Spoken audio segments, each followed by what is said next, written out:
Chapter 353, You Reap What You Sow You. TED by BXN0VL. See Omicron Old Gus' expression changed again and again. After a while, he suddenly roared, I don't believe it. I don't believe it. Tell me where they are. I'll go find her. As he spoke, he came to pull Madame Who. Madame Who was pulled off a huge rock and lost her balance, spraining her ankle. She was in so much pain that her face contorted and she spoke without thinking. All right, go and find her. Let me tell you, it was Gu Yundong who caused your family to become like this. If you're not afraid of death, go and find her again and see if she'll take the lives of your 2 sons. Everyone was speechless. The entire venue was silent. Everyone gasped and looked at Madame Who, unable to say a word. After a while, someone couldn't help but gulp and ask, Who, what did you say just now? Madame Who suddenly came back to her senses and cursed in her heart. Previously, she had really been persuaded by Ding Jincheng not to provoke Gu Yundong. However, when she heard that the ghost she had encountered that night might have been her doing, Madame Who could no longer remain calm. She was so angry that she wanted to settle the score with Gu Yundong. However, when she thought of how miserable old Gus' family was, she was afraid. After delaying it for a few days, the more she thought about it, the angrier she became. The angrier she became, the more indignant she became. What should she do? In the end, she pushed the responsibility to old Gus' family. Wasn't this all old Gus' family's fault? If she could not find trouble with Gu Yundong, could she not cause trouble for old Gus' family? Madame Who was quite shrewd. She saw that there had been no movement from old Gus' family recently, so Gu Gang's family was just like that. She also noticed that MDM Shin had escaped. When one thought too much, it would be easy for one to come up with conspiracy theories. Madame Who felt that MDM Shin had been arranged by Gu Yundong from the beginning. After MDM Shin left, there was no movement from old Gus' family. Gu Yundong must have left Jiangyu County. Therefore, Madame Who came to Gu Village. She deliberately came to provoke old Gus' family. But she only planned to say that Gu Yundong was living a good life because of her wealth. She did not intend to reveal her and Ding Jincheng's guesses. It was all old Gus' fault for letting her tongue slip. Madame Who wanted to take back her words, but there were so many people around and they heard her clearly. When they regained their senses, they immediately grabbed her and asked, Are you telling the truth? Was it Gu Yundong who did everything to old Gus' family? But she didn't come to our Gu village, how did she do it? That's right. Gu Yundong was so timid in the past. How dare she do such a cruel thing? Seeing that she couldn't fool them anymore, Madame Who decided to give up. That's right. Those things were done by the Gu girl. She didn't come to the Gu village, but didn't I say that girl is rich now? With money, are you afraid that she won't be able to find someone to help her? She was timid in the past. But don't you see how badly she was persecuted by old Gus' family?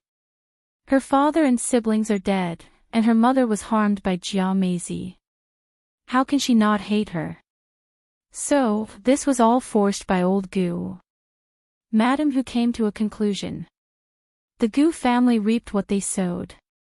If they had treated Gu Yundong better in the past, wouldn't she have brought their family over to enjoy life now that she's rich? Just look at how Bian Yuanji is living now. Not far away, Madame Zhao also roughly heard it. Her expression immediately turned ferocious as she shouted, that B*TCH, I'm going to sue her. She caused our family to be like this. I'm going to sue her. Madame Who laughed out loud when she heard this. Go ahead. Don't blame me for not reminding you. The man that the Gu girl married is not an ordinary person. One look and you can tell that he's powerful. Otherwise, how could he make all of you lose your arms and legs? If you sue him, you won't even be able to protect your grandson. Madame Zhao's face turned pale, but old Goose suddenly roared. He turned around and pounced at Madame Zhao, grabbing her and beating her up. Chapter 354, Dust Settled You. TED by BXN0VL. See Omicron M. Everyone was stunned by this change, but old Gus' eyes were bloodshot as he hit Madame Zhao fiercely. It's all your fault. It's all your fault, you old woman. If you hadn't treated Dajiang's family badly, we wouldn't have become like this. It's all your fault. He kept replaying what Madame Hu had just said in his mind. If he had treated them better in the past, he would have been taken away to enjoy life now. A stepmother is a stepmother. Your own son is spoiled like a piece of trash. Dajiang was your slave. You even abused Yung. You old woman, I'll beat you to death. Madame Zhao was about to go crazy. As she dodged, she shouted, "How can you blame me? You didn't even take your own son seriously, and now you're blaming me. Gu Chuanzong, you're not a man. When we kicked their family out back then, it was clearly your idea. You're the most disgusting person." Madame Hu and the others watched from afar as they exposed each other and watched them fight each other. The Gu family was finished. Completely finished. Madame Hu pursed her lips and felt happy. She felt that she had said enough and left. Later on, she heard that old Gu and Madame Zhao were covered in injuries and had to lie in bed for a few days to recover. The Gu family was even more chaotic. Later on, Madame Zhao really complained to the village chief and wanted to arrest Gu Yundong. But the new village chief ignored her. Besides, she had no evidence and Gu Yundong was not around. Why should she be arrested? In any case, Madame Zhao did not dare to go to the county city to complain to the county magistrate. She could only go home gloomily. Old Gu had been regretting not treating Gu Dajiang's family well these days. He had gone to look for Madame Hu several times. When he went to her house, he cried bitterly. As he cried, he said that he missed his eldest son and his eldest granddaughter. He asked her where Gu Yundong was. How could Madame Hu know? She was so annoyed by him that she regretted it so much that she had acted rashly. In the end, Ding Jincheng simply told him about the inn that Gu Yundong used to stay in. Anyway, he only knew about that inn. Old Gu went to look for her but the waiter said that she had left long ago. Old Gu wanted to verify if that person was Gu Yundong, so he listened to the waiter describe how rich she was, how well she ate, and how good she looked. It was as if he was stabbed in the heart. After he returned, he scolded Madame Zhao and the two of them fought again. Then, he went to look for Madame Hu to cause trouble, claiming that it was her fault for not telling them earlier and causing the Ding family to be in trouble. The other members of the Gu family naturally heard about what happened to Gu Yundong. They were jealous and regretful at the same time.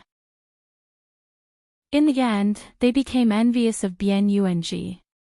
Old Gus' life was getting poorer and poorer, and everybody was in chaos every day. Old Gu thought about Gu Yundong all day long. He hoped that she would come back and take him away. Gu Yundong sneezed several times because of this. Xiao Qingyuan almost thought that she had caught a cold. The temperature difference between morning and night was indeed a little big. They were on the road, so there would be times when they didn't realize it. Gu Yundong felt that her family missed her, so she could not wait to go back. It took 3 days to travel from Jiangyu County to Feng County, where the Shen family's home was located. Gu Yundong sent her all the way and took a slight detour to bring her directly to the town where her family lived. However, the closer she got to home, the more silent MDM Shen became. When she arrived at her destination, she sighed heavily and said in a low mood, "Thank you for your help along the way. We will meet again if fate allows." After saying that, she looked at Madame Yang and Bian Yung before lifting the curtain and going down. However, in the next moment, she suddenly retreated. Chapter 355, Can you bring me along? You. Ted by BXN0VL. C Omicron M Gu Yundong was stunned. What's wrong? MDM Shin's expression changed slightly as she glanced outside the carriage curtain. Gu Yundong was puzzled. She peeked out and was stunned. Why was this person here? She let go and sat back down. She looked at MDM Shin, who was looking uncertain. What are you going to do? However, MDM Shin took a deep breath, as if she had made up her mind.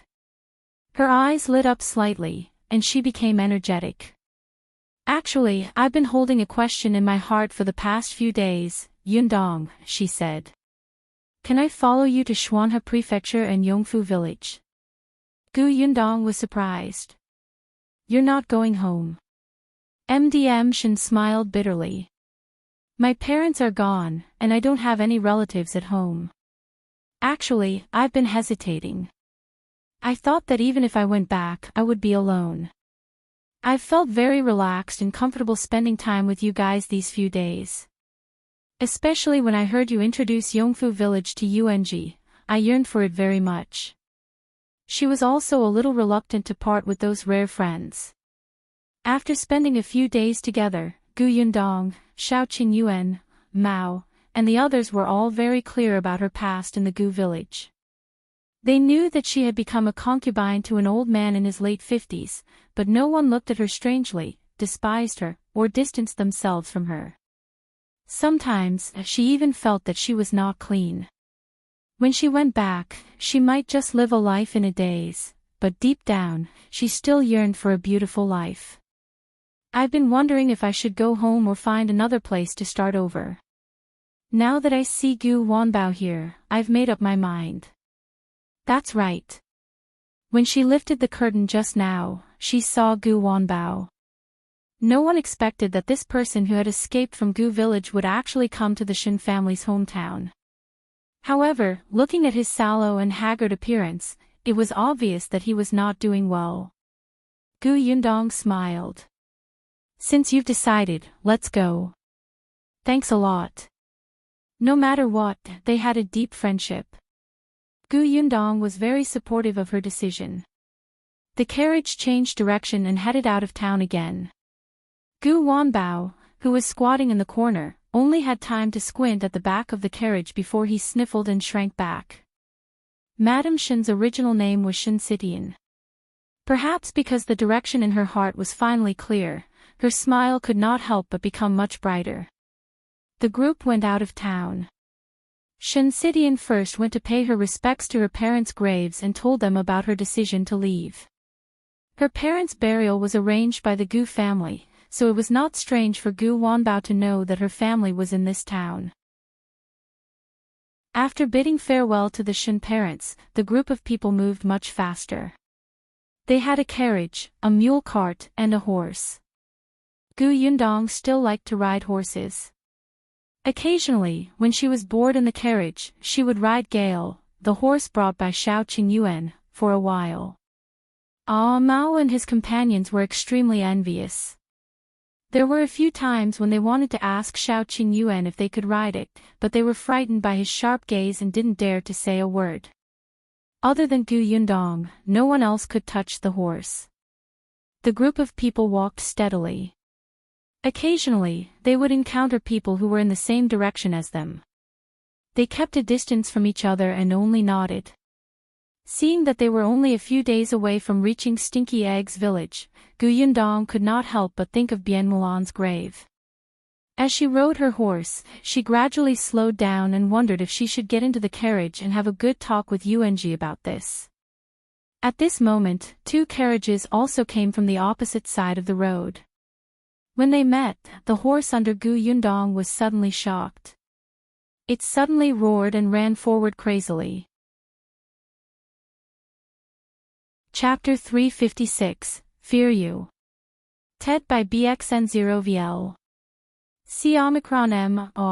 Gu Yundong screamed and hurriedly grabbed the reins of the horse. She tried her best to stabilize herself and try not to fall off. Xiao Qingyuan's expression changed drastically. He suddenly pulled the carriage and hurriedly instructed the people in the carriage, "Miss Shin, take good care of them." As he spoke, he took out his dagger and cut off the reins. He mounted Wind Chaser and chased after him desperately. Shin Sitian only had time to hug Madame Yang and Bien Yuanji. When she stuck her head out again, she could barely see Xiao Qingyuan's disappearing back. "Be careful." She could only shout. Then, she turned around to comfort the panicked Madame Yang.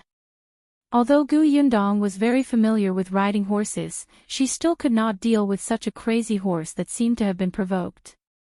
She could only hold the reins tightly and try her best to stabilize herself so that she would not fall.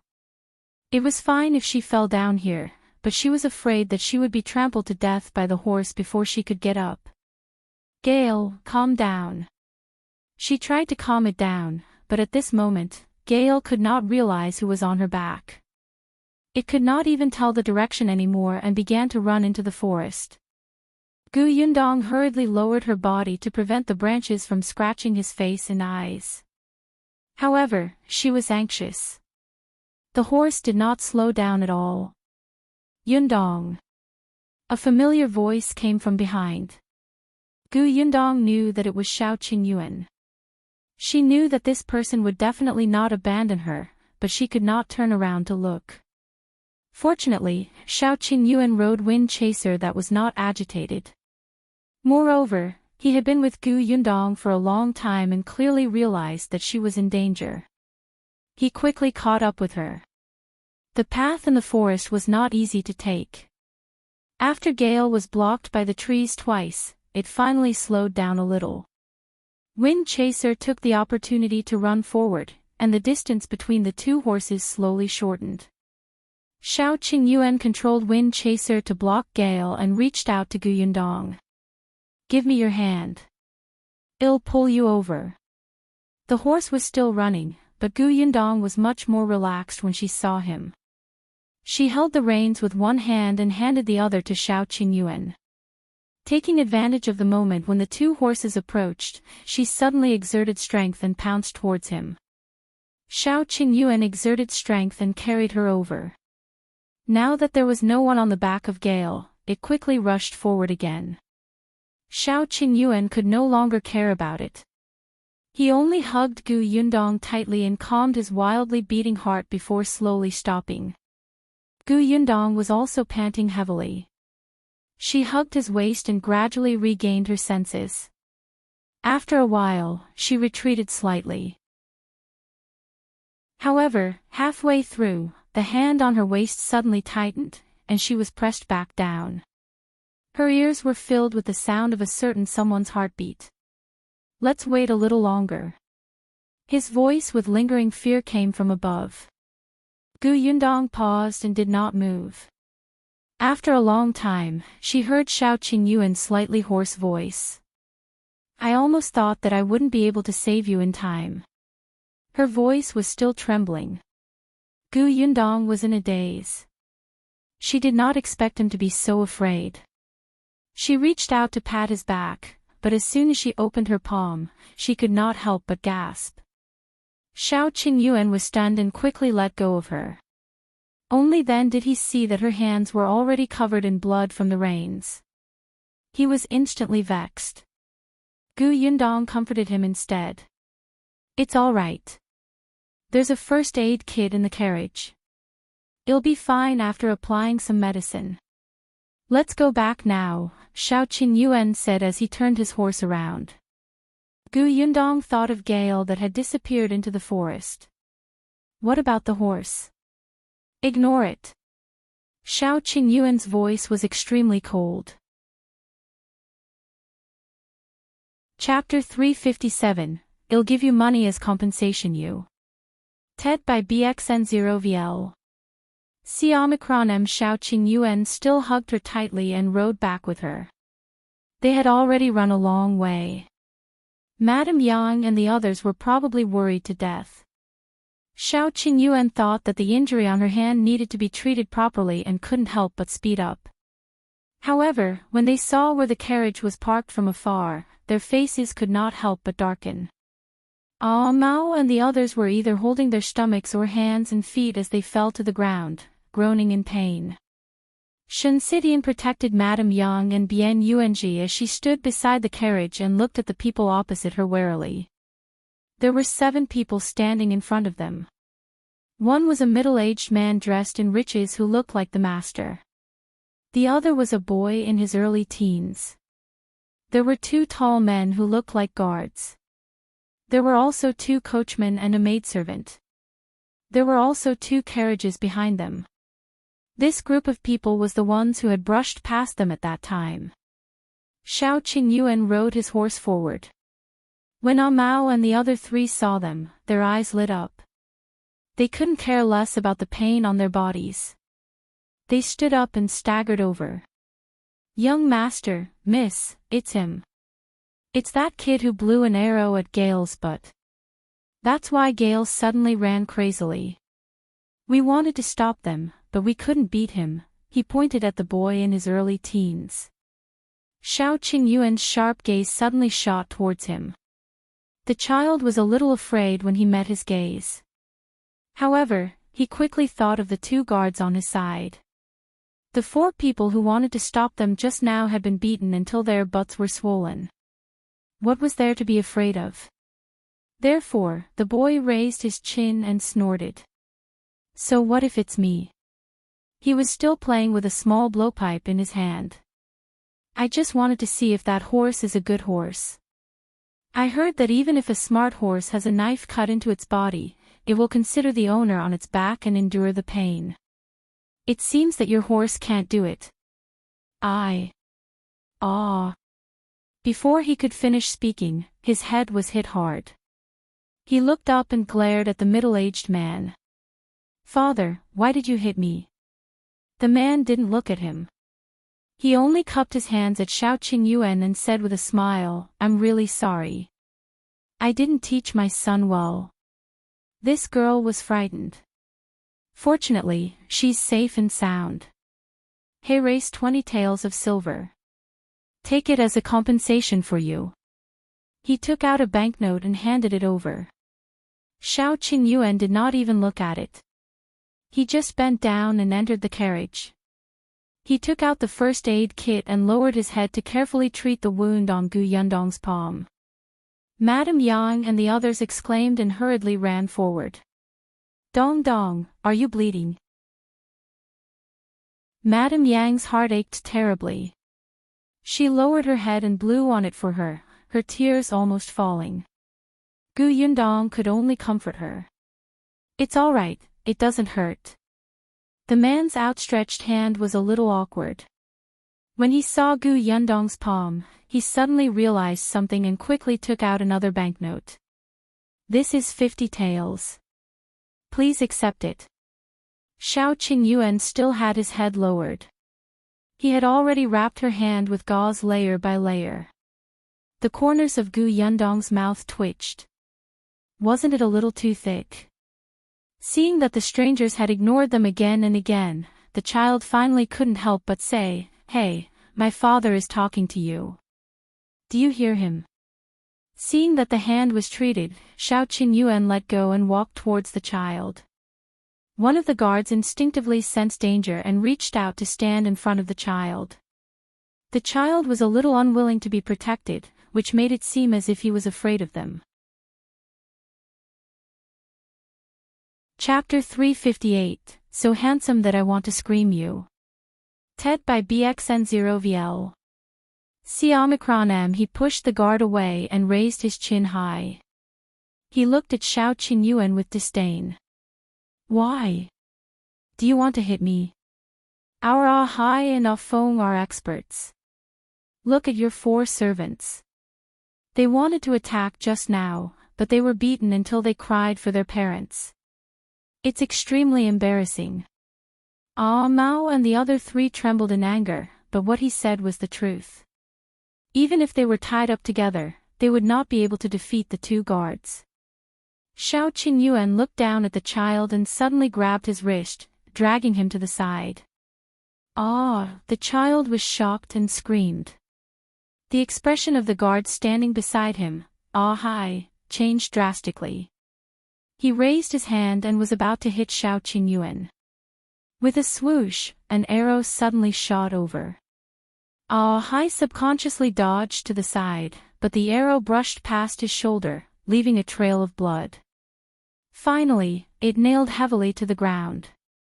Hai looked up in shock and saw that Gu Yundong, whom they had ignored earlier, was sitting on the shaft of the carriage. She was holding an exquisite crossbow in her hand and was squinting in his direction. However, Gu Yundong shook her hand slightly. It was all Xiao Qingyuan's fault for wrapping her hand like a dumpling. Her agility was greatly reduced and she almost missed. She looked at Hai and smiled. "Don't move." Hai only paused for a moment, but Xiao Qingyuan threw the child and his hand onto the horse beside him and whipped the horse's butt. The horse neighed and ran forward in pain.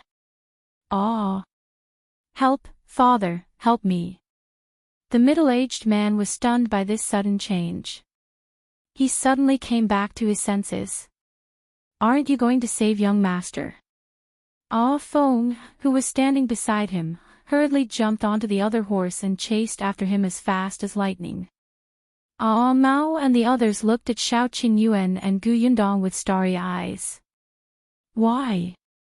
They were so handsome and tacit. Their followers wanted to scream. The middle-aged man was furious. He pointed at Xiao Qingyuan with a trembling finger. You! His face flushed red as he suddenly shouted, Hai! Hai quickly attacked Xiao Qingyuan. He was a professional guard. Although Xiao Qingyuan also had skills, he was not a professional. Most of his skills were from fighting various prey on the mountain. The escorts in the agency had also taught him. Therefore, at first, Xiao Qingyuan was at a slight disadvantage, but after he became familiar with it, Hai found it a little difficult. In particular, he had been injured previously. Although it was just a superficial wound, his aura was already weak. The middle-aged man was a little flustered and exasperated when he saw this. He asked the two coachmen to go forward and help. There was no need for Gu Yundong to speak. Mao and the rest, who were slowly recovering, rushed forward and started punching and kicking the two coachmen. If they could not defeat the guards, couldn't the four of them deal with two coachmen? They had also been in the gangs and fought for territory. Who didn't know how to fight? On the other hand, the only maidservant present was smart. She looked around and saw Madame Yang and the others standing not far away to watch the commotion, so she wanted to sneak over. But she had just taken a step when Gu Yundong aimed her crossbow at her. She raised her eyebrows and smiled. Come here. The maidservant shuddered and her hands trembled. She quickly lowered her head and pretended that she did not exist. The middle-aged man's face finally turned pale. He regretted it. He should have left quickly before the two of them returned. Finally, the knife in Hai's hand was struck down by Xiao Qingyuan, and he was sent flying. When Go saw this, he immediately pounced over. He picked up the rope and tied the man up. He could not help but hit the man's head. Who told you to kick my stomach? Chapter 359, Gu Concubine uttered by Bexenville. The middle-aged man's face was ashen. He glared at Xiao Qingyuan and said, Do you know who I am? Then do you know who we are? Gu Yundong jumped down from the shaft of the carriage, looking insufferably arrogant. Do you know who I am? Who wouldn't say that? The middle-aged man was stunned. He took a closer look at Gu Yundong and the rest. They were dressed very commonly and did not look like people with power and influence. However, the aura of these two people made people feel that they could not be underestimated. They were so confident. Could it be that their backer was also very powerful? The middle-aged man's surname was Zhou. He was originally a wealthy businessman in Qingan Prefecture. Later on, when Qingan Prefecture was in chaos, his business plummeted. Also, his backer was transferred to Xuanhe Prefecture, so he simply moved his entire family to Xuanhe Prefecture. Their current location belonged to the Qingan Prefecture. Other than some close friends, his backer was really not here. Could it be that these people had someone backing them up in Qingan Prefecture? Zhou Dafu pondered in his heart and became a little uncertain. At this moment, Feng rode his horse and brought back Zhou Xiaojun, who had almost fainted from crying. The child was indeed saved, but he was frightened. As soon as he was carried off the horse, his legs went limp and he fell to the ground. Ah Feng looked at Ah Hai, the coachman, and the others who were tied up. His expression immediately changed, and he was about to draw his saber. Gu Yundong had somehow gotten into the carriage behind Zhou Dafu. A dagger was pressed against his neck as he glanced at Ah Feng. The latter immediately stopped and was tied up by Ah Mao. Zhou Dafu stared at the dagger on his neck and trembled in fear. He finally realized that he had become meat on the chopping board. His voice immediately softened. Guys, let's talk things out. This matter is indeed our family's fault. We will apologize and compensate the two of you. Can you give us a price? Gu Yundong raised his eyebrows. Zhou Dafu sensed the change in her attitude and hurriedly said, Look, my son did go overboard and did something wrong, but you've also taken revenge. Look, he's so scared that he can't speak. We're even now, right? Everyone looked at Zhou Xiaojun, who was covered in sweat. This child in his early teens had probably never experienced such a life and death situation. He was so frightened that his face turned pale and his hands and feet trembled. The lesson was indeed quite ruthless. But Gu Yundong did not regret it at all. He had asked for it. If she had not been calm enough, if Xiao Qinyuan had not risked everything to save her, she would have been thrown off the horse and trampled to death. She was just giving him a taste of his own medicine. I think you should thank us for helping you educate your son. This person didn't think much of it at first. Although he apologized, his sincerity was very perfunctory. Otherwise, why would he beat up on Mao and the others after he did something wrong? Zhou Dafu could only smile and say, Miss, you're right. Then about this, of course you must compensate. Not only do you have to compensate me, but you also have to compensate them. They were also beaten up badly by you. Gu Yundong pointed at Ah Mao and the others. Zhou Dafu nodded repeatedly. Of course, of course. This time, he took out 2,000 taels of silver. I didn't bring much with me on this trip. Take this money, my lady, and go to the pharmacy to buy the best jade skin cream to wipe your hands. I guarantee that there won't be any scars. Gu Yundong took the silver and moved the dagger away. I'll accept my compensation. As for the four of them, you can talk to them yourself. Zhou Dafu, Ah Mao and the others immediately surrounded him. After receiving the compensation, they happily boarded the mule cart. As soon as they left, Zhou Dafu's expression darkened. He glanced at the two useless guards and finally scolded Zhou Xiaojun. What else do you know other than causing trouble every day? Do you know anything? You've been spoiled by your mother. Zhou Xiaojun was still in a daze. After experiencing such a thing, he felt extremely aggrieved.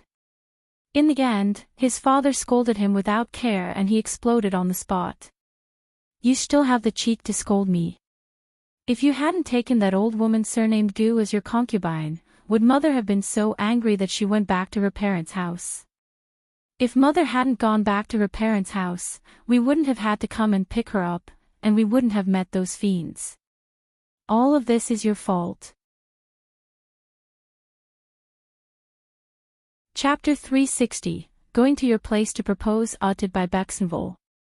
See Omicron M.U., Zhou Xiaojun sneered. I don't know what you like about that Gu woman. She's already so old and has even given birth to a child. If you want to take a concubine, go find a virgin girl. Why would you treat an old woman like a treasure? Zhou Dafu glared at him. What do you know? Your Aunt Gu had a hard time in the past. It's rare for her to enjoy life, so why can't you stop going against her? Your mother is so jealous. She's not virtuous at all. Why don't you say that you're a pig? Zhou Xiaojun wiped his face fiercely and climbed into the carriage himself. However, his hands and feet were still weak. It took a while for the maidservant to help him up. Zhou Dafu was so angry that his hands trembled. Who would say that about their father? This child was simply an unfilial son. He had lost so much money and was very unhappy, and he could not control his son. He hated his wife even more because she had spoiled their son. Gu Yundong and the rest had already walked far away.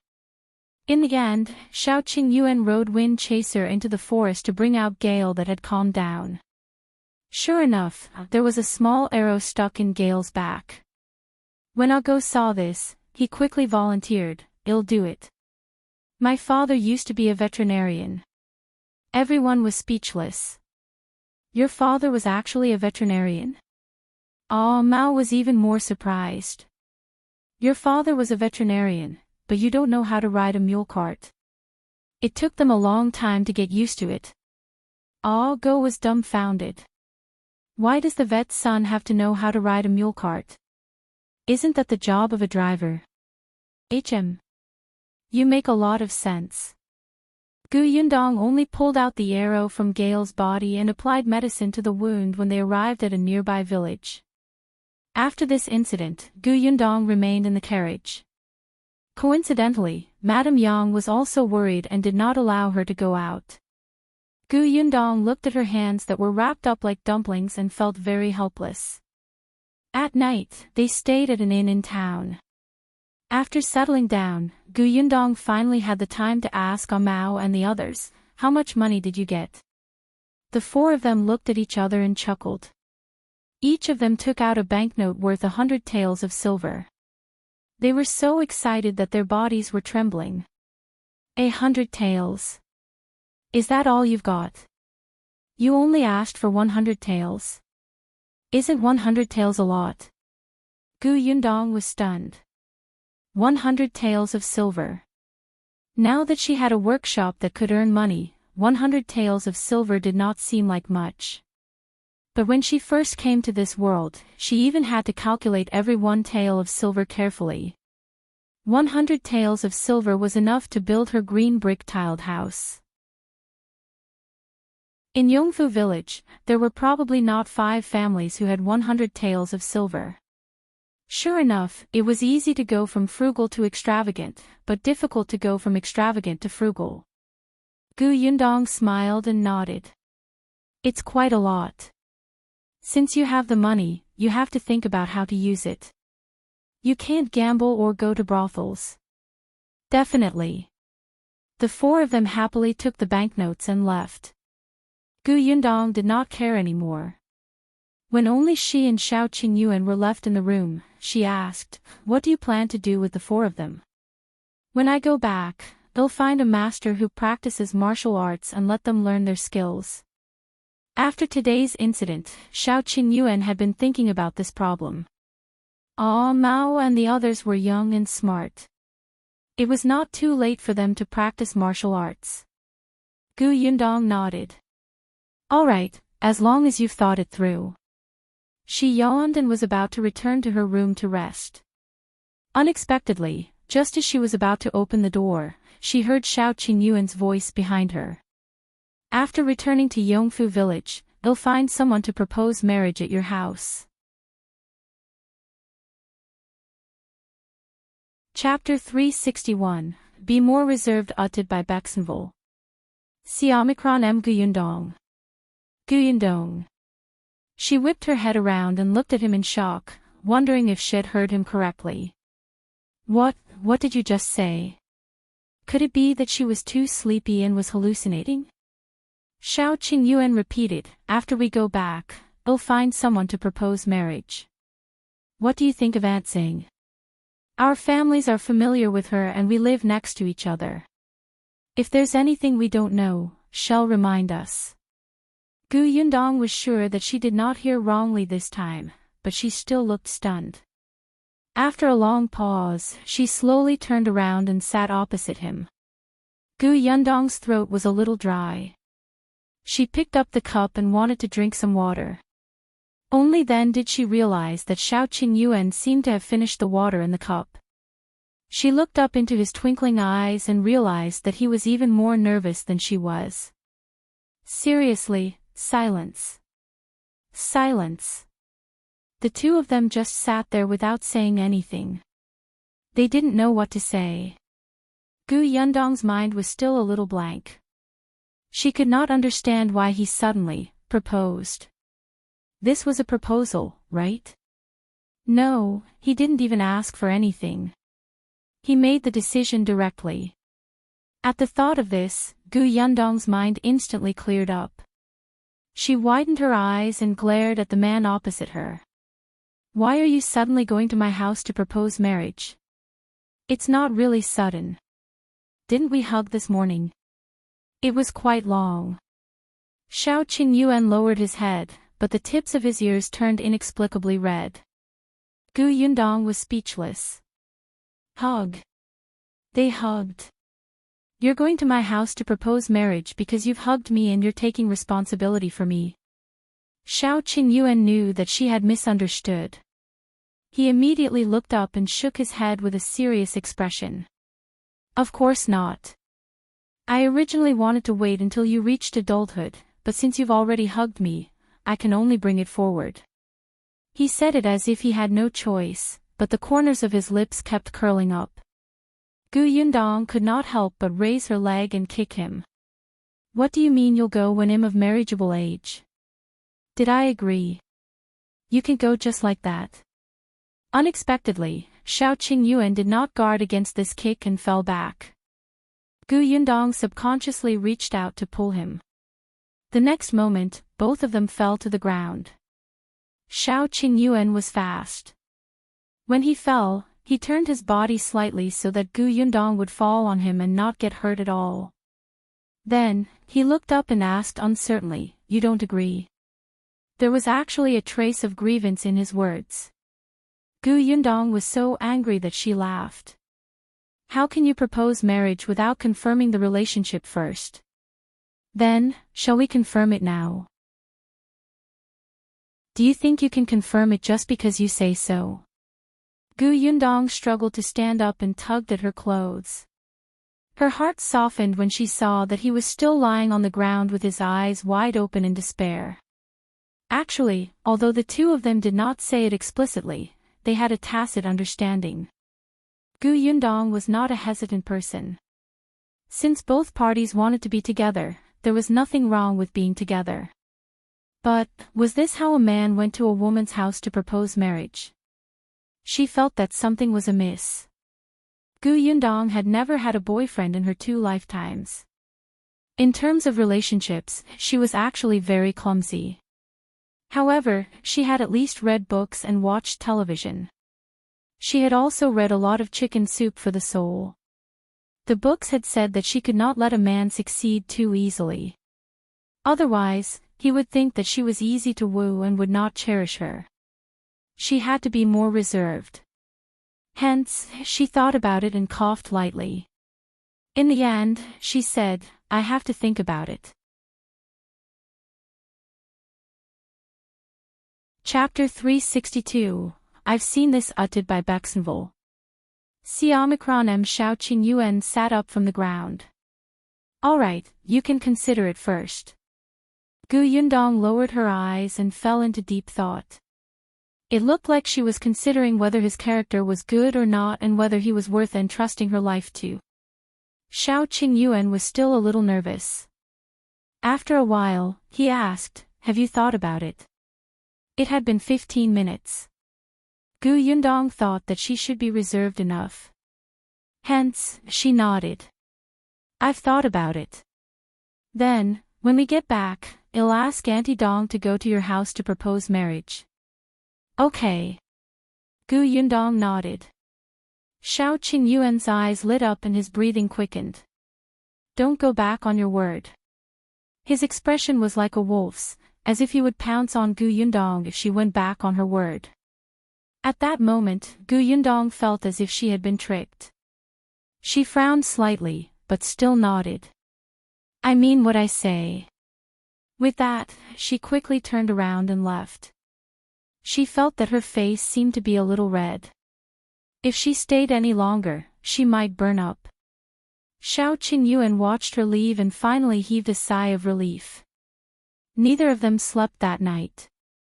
The next day, Ah Mao and the other three were surprised to see them yawning with dark circles under their eyes. Only Shinsidian seemed to have sensed something. She pursed her lips and secretly laughed.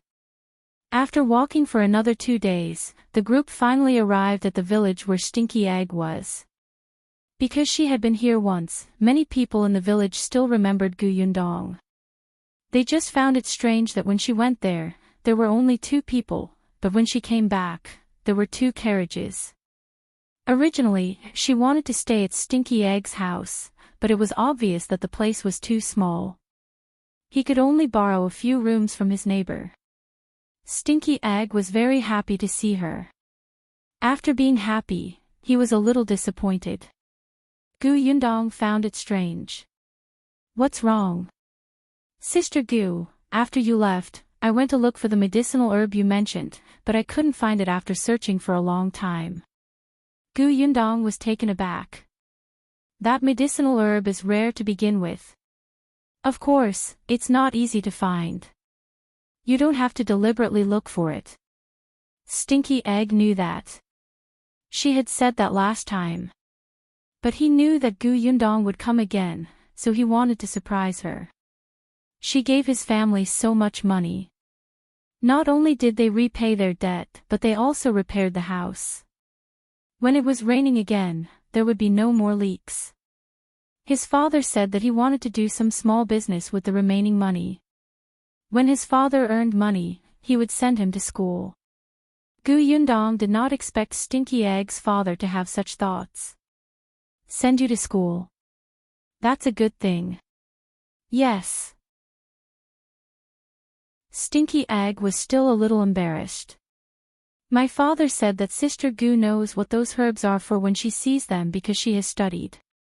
In the future, when I can read, I won't waste good herbs like ordinary flowers. Stinky Egg was very happy to be able to study. He was very glad that he had met Sister Gu before and their family had improved. Actually, her parents had said that if Sister Gu had not said it explicitly at that time, as long as she cleverly said that she liked the flowers, she could take them away without spending a single cent. However, Sister Gu did not do that. She was a person with a conscience. Xiao Qingyuan asked, what medicinal herb? Gu Yundong did not hide it from him. She took out the medical book she had copied and flipped to one of the pages. This is it. I got this book from Dr. Song. It's filled with herbs. If you see anything on it in the future, you have to be careful and pick it back for me. Xiao Qingyuan liked it when she instructed him so bluntly. It felt like the 2 of them were very close. He nodded as he flipped through the pages. Ha! I've seen this before. Chapter 363, The Gap Between People uttered by Bexenville. Xiaomicron M. Gu Yundong's eyes widened. Was this for real? She quickly leaned over to take a look. You've really seen it before. Xiao Qingyuan nodded and turned another page. I've seen this too. He turned another 2 pages. I seem to have seen this too. Gu Yundong was speechless. Didn't Song Dejiang, this liar, say that these were precious and rare herbs? No, maybe he remembered wrongly. After all, there were many similar herbs. She asked in detail, are you sure? Is it possible that you saw it wrongly? Where did you see it? The environment and habits are written on it. I should be right. I saw it in the mountains. If you want it, I'll pick it for you another day. Xiao Qingyuan could already recognize a lot of words now. He was a fast learner in this aspect. Deep in the mountains. That's right, the deep mountain behind Yongfu village stretched for thousands of miles, but most of the villagers in the surrounding villages were active at the foot of the mountain, picking some wild vegetables, mushrooms, and firewood. Even the hunters were mostly hunting in the periphery. There were very few people who entered the deep mountains. However, Xiao Qingyuan had been there more than once. No one had destroyed or picked them in the deep mountains, so there were definitely many good things. It was not strange for him to see these precious herbs. Gu Yundong's eyes lit up. Was it possible that Bai Muzi, the one her mother needed to treat illnesses, could be found there? She quickly flipped to Bai Muzi's page. Have you seen this before? Xiao Qingyuan read it carefully and shook his head regretfully. I've never seen it before. If I see it again, I'll bring it back for you. Then take a second look and remember what it looks like, in case you forget it when the time comes. Xiao Qingyuan smiled and said, no need. I'll remember it. Already. It's not just that. I've memorized everything I saw earlier. Don't worry. Gu Yundong was speechless. Didn't you just read it once? Are you sure you're not lying to me? She glanced at him suspiciously and flipped open one of the pages, covering the words on it. She pointed at the picture and asked, what's this? Xiao Qingyuan only glanced at it and quickly explained the characteristics of the herbs. Gu Yundong stole a glance and found that every word was exactly the same. Was there such a huge difference between people? Gu Yundong was a little indignant. Why? She had memorized it seriously. How could she forget it so easily? Xiao Qingyuan seemed to have seen that she had suffered a blow. He quickly said, actually, I've already forgotten about it. Hee. There was no sincerity in lying. She threw the book at him. Since you have such a good memory, take a good look at this book. In the future, when you encounter good medicinal herbs, don't miss a single one. Xiao Qingyuan quickly caught it and agreed without hesitation. Okay. Gu Yundong felt that he was too obedient and wondered if she had bullied him. After a pause, she added, it's best if you don't go deep into the mountains. It's too dangerous. It's just picking herbs, not fighting a tiger. It's still easy to get hurt. Then, I'll tell you before I go. And get prepared first. Gu Yundong was slightly satisfied. She pursed her lips and left. The corners of Xiao Qingyuan's mouth curled up slightly. He covered his chest and felt soft. In the corner, Stinky Egg, who had been completely ignored, finally said weakly, why did Sister Gu leave? Before he could finish speaking, Xiao Qingyuan glanced at him and turned to leave. The next day, Gu Yundong brought Bian Yuanji and Madame Yang to Bian Mulan's grave. Due to the last repair, the grave looked much tidier. Chapter 364, Arriving at Fengkai County uttered by Bexenville. See Omicron M. As soon as Bian Yuanji walked closer, tears streamed down his face. He subconsciously knelt on the ground and sobbed, but he tried his best to suppress his voice. Gu Yundong led Madame Yang to the side, leaving him to talk to Bian Mulan in private. Sister, I'm here to see you. Don't worry, I'm doing very well now. Although Grandpa and second uncle don't like me, you're right.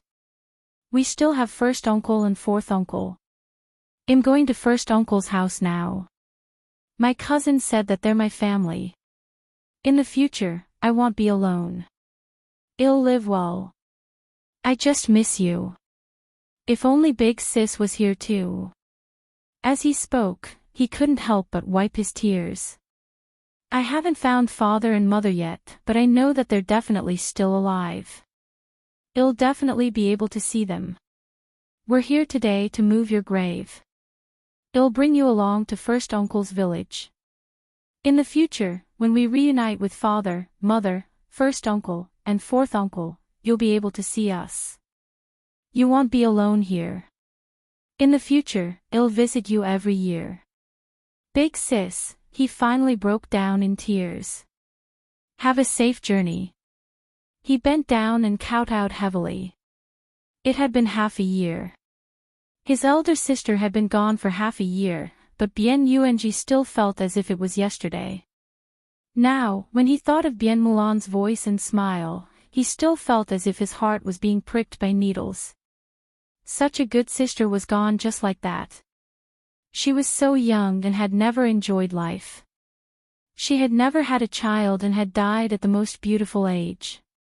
Her parents had not even seen her for the last time. Bien Yuanji pressed his forehead against the ground, but his heart was filled with bitterness. Finally, he couldn't help but cry out loud. His childish voice was filled with reluctance and despair. Madame Yang, who was not far away, could not help but lean on Gu Yundong's shoulder and whimper. Gu Yundong patted her soundlessly.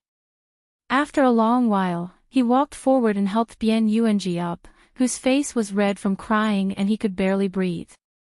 As soon as the little thing stood up, his legs went weak and he fell to the ground uncontrollably. Xiao Qingyuan came over to carry him down the mountain. After he left, Gu Yundong asked the villagers to help. With a sound, lift the coffin, Bien Mulan finally left the wilderness and prepared to return to her roots. Gu Yundong placed the cremated ashes into an urn and carefully wrapped them in cloth before handing them to Bien Yuanji.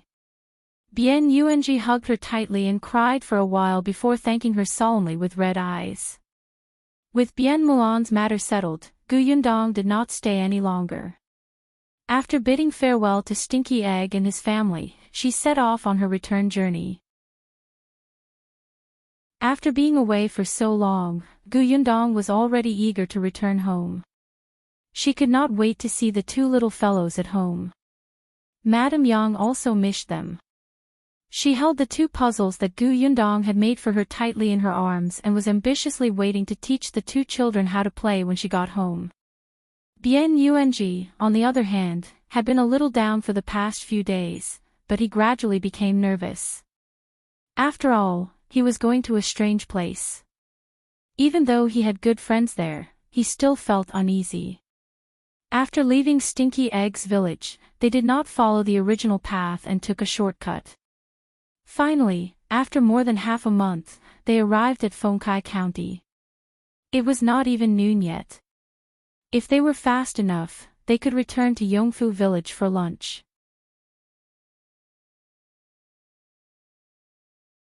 Chapter 365, Yongfu Village's Change uttered by Bexenville. CM Fengkai County was very lively. Shen Sidian lifted the curtain and looked outside. She sighed.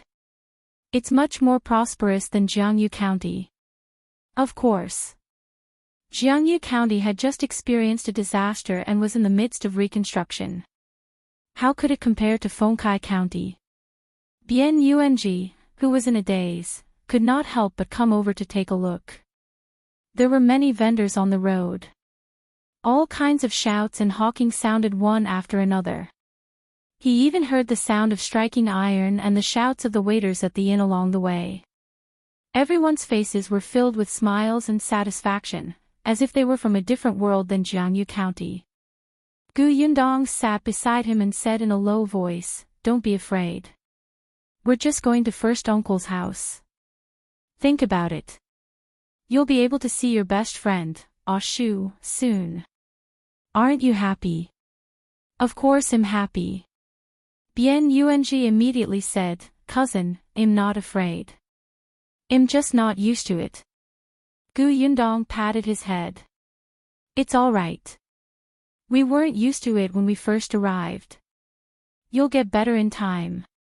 Hearing her words, Bien Yuanji couldn't help but think of when Shu first came to this county. Was he as lost and helpless as him? Suddenly, Bien Yuanji wasn't so nervous anymore. What's going on over there? It looks so lively." Shen Sidian suddenly pointed at a restaurant beside them and asked. Gu Yundong glanced at it. It was Lu Wei's Jinqiu restaurant. It was usually quite lively, but today, Gu Yundong had heard Lu Wei complain that these students were the most annoying. It would be fine if their family was rich and generous, but if their family was poor and liked to pretentiously gather in the best restaurant in the county, it would really be a headache. These people usually stayed for an entire day. They didn't eat much and kept talking, affecting others. If the boss asked them to leave, these people would scold the boss for being unscrupulous and greedy. In Gu Yundong's opinion, they should not be spoiled. It was a restaurant and a business to begin with. If you want to eat, eat. If you don't, scram. Could Ah Shu be inside? You said that Ah Shu is also studying in school now. Will he also come here to discuss knowledge with others? Bian Yuanji looked forward to it. Gu Yundong waved her hand. He's still young and has just entered the school. He won't appear here. He should still be in school. Let's go back to Yongfu village first. When Ah Shu comes back and sees us, he will definitely be very happy. Yeah. The carriage gradually drove away. Not long after they left, a small figure raised his head and puffed out his chest. He walked into Jinqiu restaurant in an awe-inspiring manner.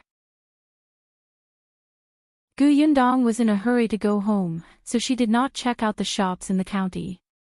She only glanced at them when she passed by and saw that everything was normal. Zhuangzi was welcoming the guests enthusiastically, so she put down the curtain. The carriage soon arrived at Yongfu village. Gu Yundong watched from afar and felt that Yongfu village seemed to have changed a lot in the few months she had been away. However, as soon as they entered the village, they heard the sound of horse hooves behind them. Gu Yundong vaguely heard a familiar voice. Excuse me, please excuse me.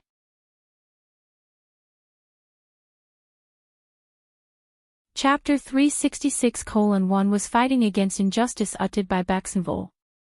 CMA Mao, who was driving the carriage, pulled the reins to the side and muttered, "The roads in this village are so narrow.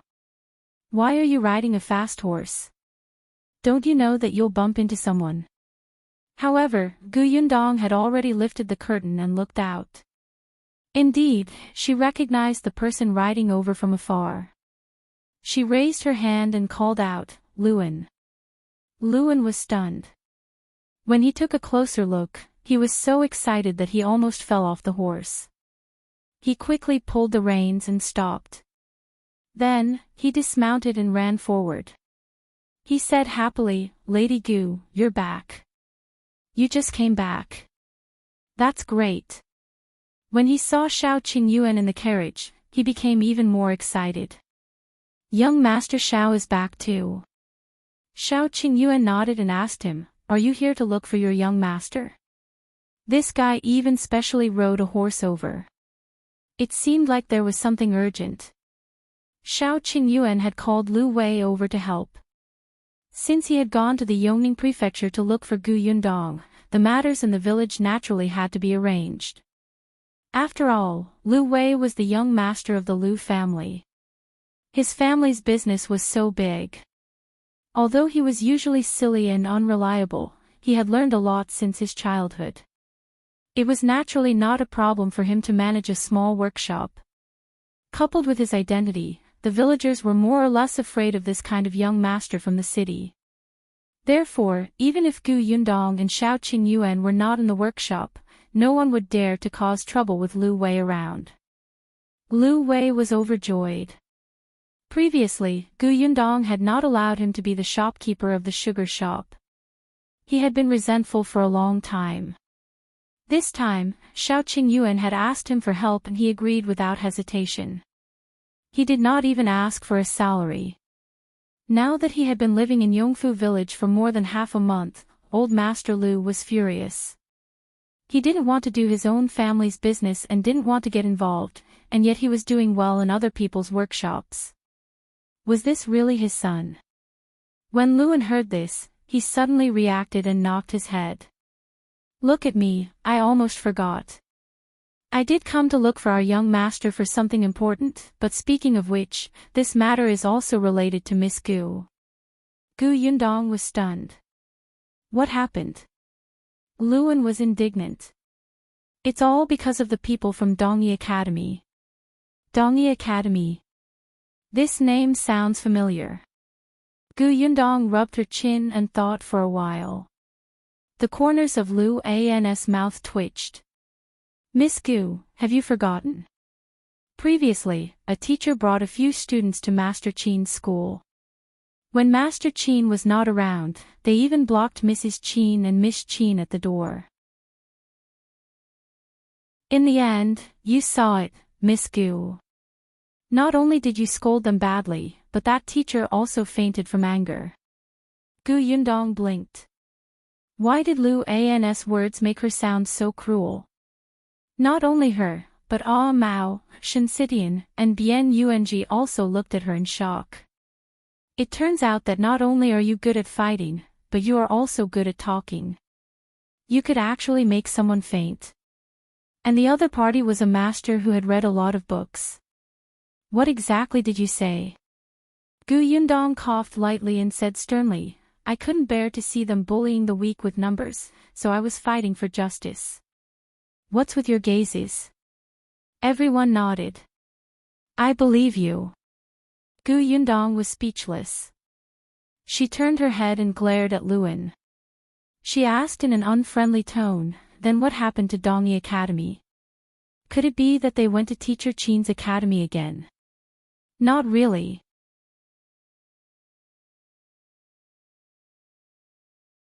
Chapter 367, Turning Around and Going to the County City uttered by Baxenville. CM Luan felt very innocent. Why was she glaring at him? Wasn't he just afraid that Miss Gu wouldn't be able to remember, so he explained in detail. Dongyi Academy organized a scholarly gathering at the Jinxiu restaurant. They said that they wanted to discuss knowledge with the students in Master Qin's academy and communicate with each other. It sounds nice, but in fact, it's just that the two schools are fighting in the arena, and a few students from each side will compete. Gu Yundong frowned. I remember that the oldest in Qin Wenzheng School is only 12 years old. Is Dongyi Academy planning to bully the weak? That's right. That's what everyone says. That's why Dongyi Academy announced that the students participating in the competition from this academy will also be under the age of 10. Who doesn't know what they're thinking? To meet the requirement of being under the age of 10, they could find some 9-year-olds. Luan was very angry when he said that. Not only were Teacher Qin's students young, but there were also very few of them. There were less than 20 of them in total. However, Dongyi Academy had said that although Teacher Qin had few students, Teacher Qin's requirements for disciples were especially strict. Therefore, his students were all talented and smart prodigies. To be honest, Dongyi Academy was at a disadvantage. They had never seen such a shameless person. When scholars were shameless, nobody could compare to them. Where's Qin Wenjing? Xiao Qingyuan asked. Luan pulled a long face. They only dared to be so arrogant when Mr. Qin wasn't around. 2 days ago, Mr. Qin left Fengkai County. It seems like there's something urgent. He hasn't returned yet. They were taking advantage of him. Gu Yundong thought about Qin Wenzheng's identity and found it easy to understand the sudden situation. That's why you're in such a hurry to look for your young master. Could it be that Lu Yi is also involved? The corners of Lu An's mouth twitched. Then, he looked at her sympathetically and said, It's not just our second young master. Miss younger brother is at Jinxiu restaurant now. Moreover, Dongyi Academy specifically asked him to participate in one of the competitions. They probably found out that he's your younger brother. They had suffered a loss at Gu Yundong's hands, and now they were trying to get it back from Gu Yunshu. How could that be? Gu Yundong could not help but laugh. Was there something wrong with the people of Dongyi Academy? She suddenly said to Ah Mao, who was driving, turn around and go to the county city. Now? Yes. Gu Yundong nodded. She thought for a moment and said, "Ah, go to the Gu house first and bring my mother, Sitian, and Yung back. Luan knows the location.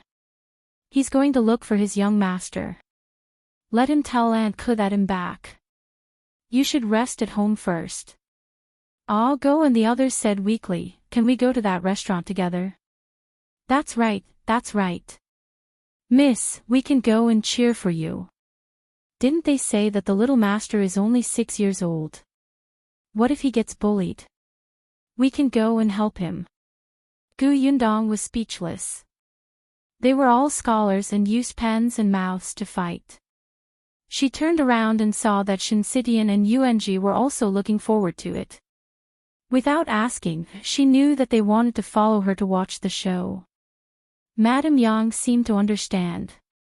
She grabbed Gu Yundong's hand and asked, "Is someone bullying Ah Shu?" "I'll go, I'll protect him." "All right, let's go then." Gu Yundong waved at Luan, "Then we'll go first.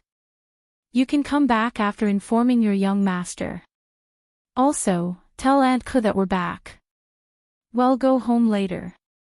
Luan only had time to say yes before the two carriages turned around and left. He could only run to his young master.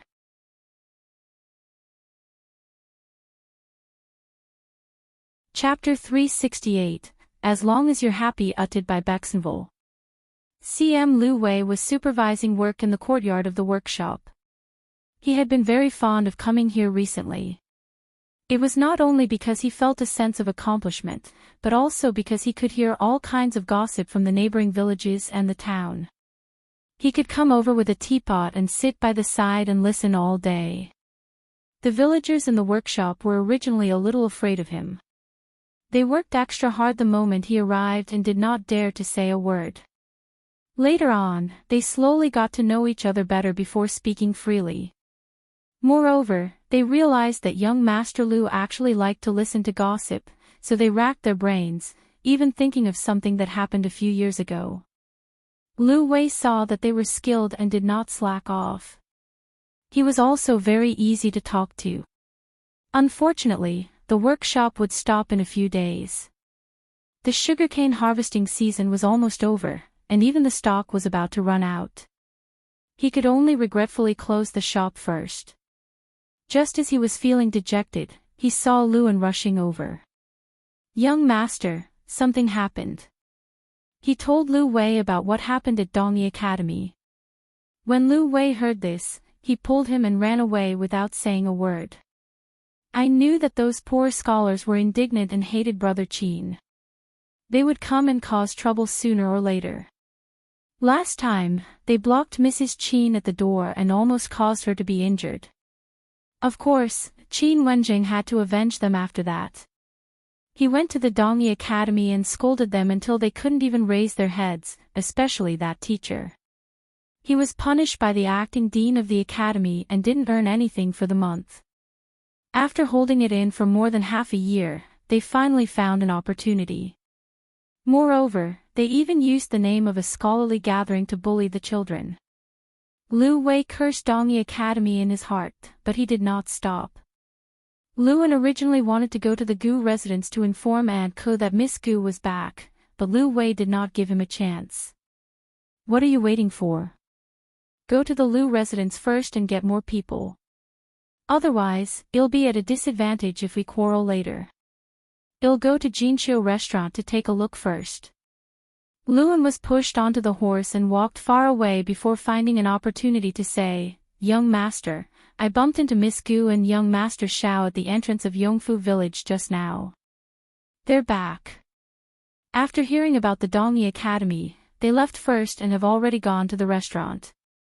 Lu Wei almost lost his grip on the reins. He suddenly turned around. Those two are back. Then, could he still come over to listen to the gossip that would be gone in a few days? Luan nodded. Lu Wei felt a little regretful, but he quickly became excited again. All right, then there's no need to go to the Lu family to call for help. The Goo girl definitely won't let Yunshu suffer. Luan was speechless. Young master, you actually placed all your hopes on a woman who has yet to reach adulthood. Don't you feel ashamed?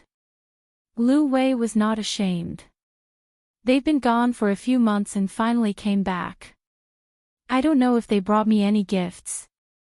If it's too expensive, do you think I should accept it or not? If I accept it, I'll have to think about what gift to give back. It's troublesome, too troublesome. Luan, what do you think of the painting in my study as a gift? Luan didn't want to say a word. Young master, as long as you're happy, anything is fine. Gu Yundong and the rest were very fast. Before long, they returned to Fengkai County and arrived at the entrance of Jinshu restaurant. Previously, she had said firmly that Yunshu would definitely not appear here if he studied hard in school. She did not expect to be slapped in the face immediately.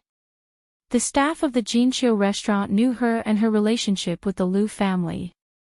He immediately led them around the crowd and brought them upstairs to the best private room.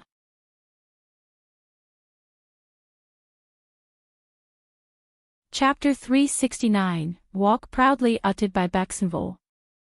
It was already very lively downstairs. Gu Yundong looked down and did not see Yunshu and Lu Yi. He asked the waiter, "Where are your second young master and the rest?" Replying to Miss, "The students from the 2 academies are staying in the other rooms. The competition will not start for another hour. Second young master's academy's room is the second room on the left. Miss, do you want to go over and take a look?" "No need. Serve us food first. We've been traveling for most of the day. I'm exhausted." "All right," the shop assistant replied and immediately went downstairs. After they left, Shen Sitian asked in a low voice, "Yundong, are we really not going to take a look first?" Gu Yundong lowered her eyes and thought for a moment. "Let's wait for a while. If they are preparing for the competition and we disturb them, it will only cause trouble." She felt that Yunshu was not an impulsive person. Lu Yi was more like a little adult. Since he had agreed, he should be confident. At this moment, in the second room on the left, there were more than 10 children standing or sitting. The oldest was only 12 years old. His name was Yi Junkin. He was solemnly patting Gu Yunshu's shoulder. "Yunshu, you're the youngest here and the last to enter the school. Coupled with your sister, they will definitely target you. However, don't be afraid. We just have to win 2 of the 3 matches." Gu Yunshu had only been in school for less than half a year. In fact, the earliest students here came to the school 2 years ago. Lu Yi was only half a month earlier than Gu Yunshu. However, the difference was that Lu Yi was the young master of the Liu family. Even before he entered the school, he had been enlightened by his family. Compared to Gu Yunshu, who had fled thousands of miles to this place without enough food and clothes, his starting point was much higher. Although Gu Yunshu could read before he entered the school, he could only read. He had not even memorized the 3-character classic. When Yi Junkin thought of this, he could not help but sigh again. Unfortunately, those who can participate in the competition must be under 10 years old. I'm not qualified. Gu Yunshu clenched his small fists and snorted coldly. I'm not afraid. My elder sister said that we have to treat our enemies as cruelly as if hailstones had smashed through their heads. Moreover, we are not allowed to give them a chance to fight back. They can come over and see if I can beat them to death." The children were speechless. Yi Junkin rubbed his forehead. "Yunshu, we're fighting in literature, not martial arts. Even if it was martial arts, with this kid's small body, he could not defeat them." Gu Yunshu nodded. "Of course I know. I'm not afraid of literary battles. My elder sister can make their teachers faint. As her younger brother, I definitely can't ruin my elder sister's prestige. Even if I can't surpass her, I have to let them know that like sister, like brother." The little children were speechless. It was actually fine for such prestige to break. Don't cry. I'm very confident. My elder sister said that it's very important to compete in aura with others. When we walk out later, we have to at least raise our heads, puff out our chests, and suck in our stomachs. We have to walk like we don't care about our families or anything. The children were speechless. It was better for you not to talk to yourself. If your elder sister knew that you didn't care about your family, she would probably beat you to death. Everyone finally realized that this person was a big fan of his sister. He probably still didn't know what kind of competition he was going to face, right? A sobbing sound suddenly came from the corner. It's all my fault. If it weren't for me, we wouldn't have come here to compete.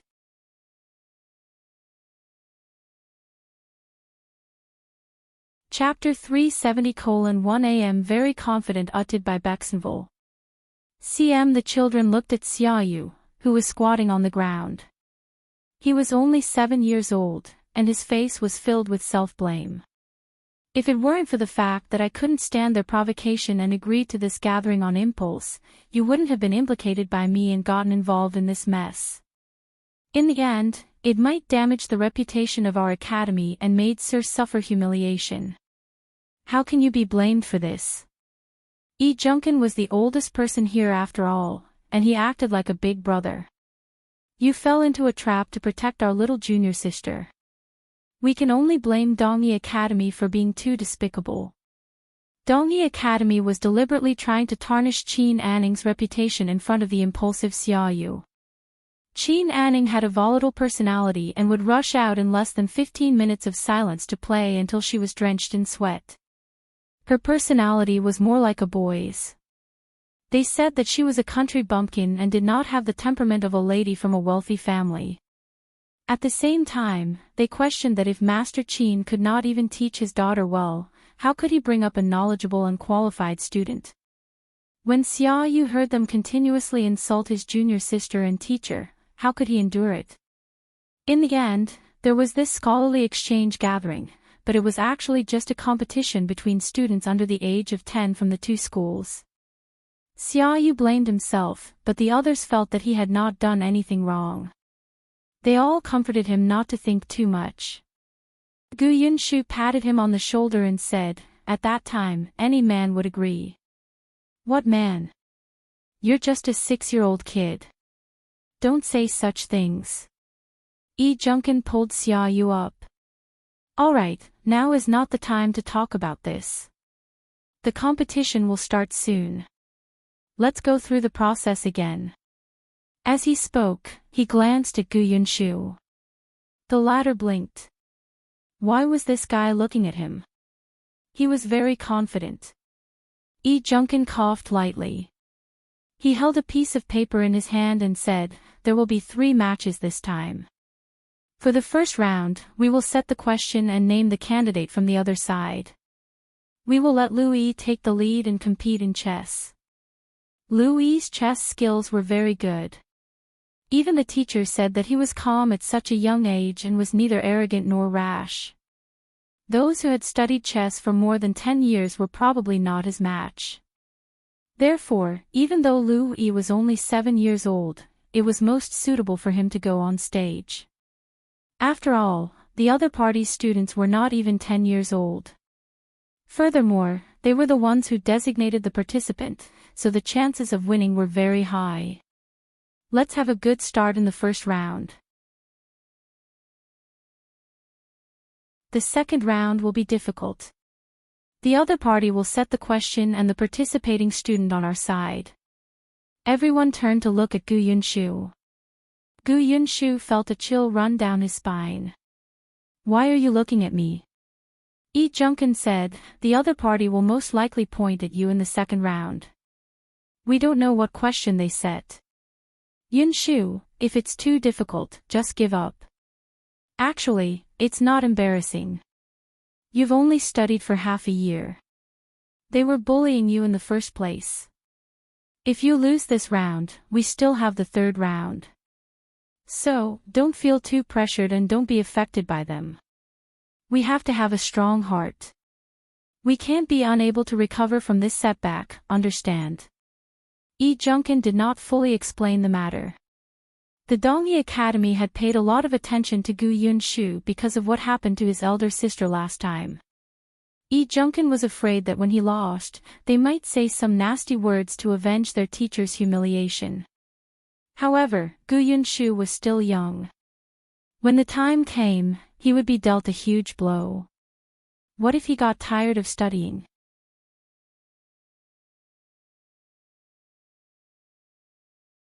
Chapter 371, You'll find someone to stabilize the situation uttered by Bexenville. CM Louis thought so too. He put his hands behind his back and said to Gu Yunshu cautiously, "Why don't you pretend to be sick? That's not good." Yunshu was too energetic when he came in just now. "It's too fake to pretend to be sick now," a little kid said.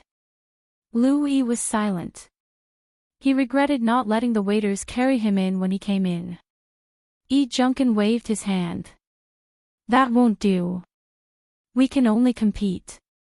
As long as Yunshu treats it normally." Everyone thought of Gu Yunshu's ability to comfort himself by talking to himself.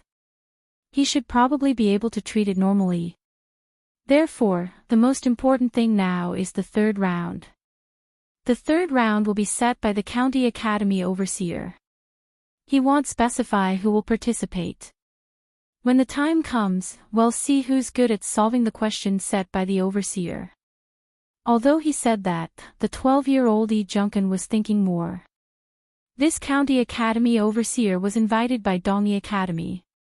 Although he was not biased in front of everyone, who knew if he would reveal the question to Dongyi Academy in private? It was a pity that the headmaster was not around. Otherwise, they would not be able to do whatever they wanted. Junkin patted his face. He could not think about such a depressing thing. Now that things had come to this, he could only give it his all. He exhaled and clenched his fists. "Well, definitely win." The other children were stunned for a moment before they suddenly laughed and shouted together, "Well, definitely win." A childish voice suddenly sounded, causing the outside to fall silent for a moment. Even Gu Yundong could vaguely hear it. The dishes from the Jinshu restaurant were already placed in front of her. When she heard the sound, she was stunned for a moment before she smiled. At this moment, the door was suddenly pushed open. Immediately after, Lu Wei rushed over with a smile. "You're really back. Hey, why didn't you tell me in advance so that I could pick you up and welcome you back, right? Oh right, did you bring me any gifts? I don't want a lot. Anything is fine." Gu Yundong and Xiao Qingyuan looked at each other and silently turned their heads away. When Lu Wei saw this, he was about to explode. "You didn't bring me anything." All right. I brought something for you. It's in the carriage." Gu Yundong waved her hand. "Did you rush over just to ask about the gift? I thought you were concerned about your brother." Lu Wei was stunned for a moment. When he heard that there was a gift, he was relieved and wasn't in a hurry to look at it. The surprise had to wait until the end. He sat down and drank a cup of tea. "Of course I'm concerned about my brother. I didn't expect that little old man to cause such a scene. I just got someone to help." He called Louis little old man. After Lu Wei heard the rules of the competition from Luan, he also had the idea that the County Academy Overseer might be bribed. Therefore, he still got someone to send a message to Duan Jingyuan, who was in the County Academy, and asked him to come over quickly to stabilize the situation. Therefore, he came a little late and only arrived when the others were eating. "The competition hasn't started yet. Have you seen your Yunshu? Let's go and take a look together. It'll give our little old man some confidence so that he won't tremble in fear. If he loses the competition later, he'll have to cry under my blanket." Lu Wei couldn't be bothered to eat. He stood up and was about to leave. Unexpectedly, Xiao Qingyuan pulled him back. Just as he was about to ask, he saw Gu Yundong nod her chin and point at a corner below. Look there. Looks like we don't have to worry. Ha! Lu Wei replied and quickly looked over.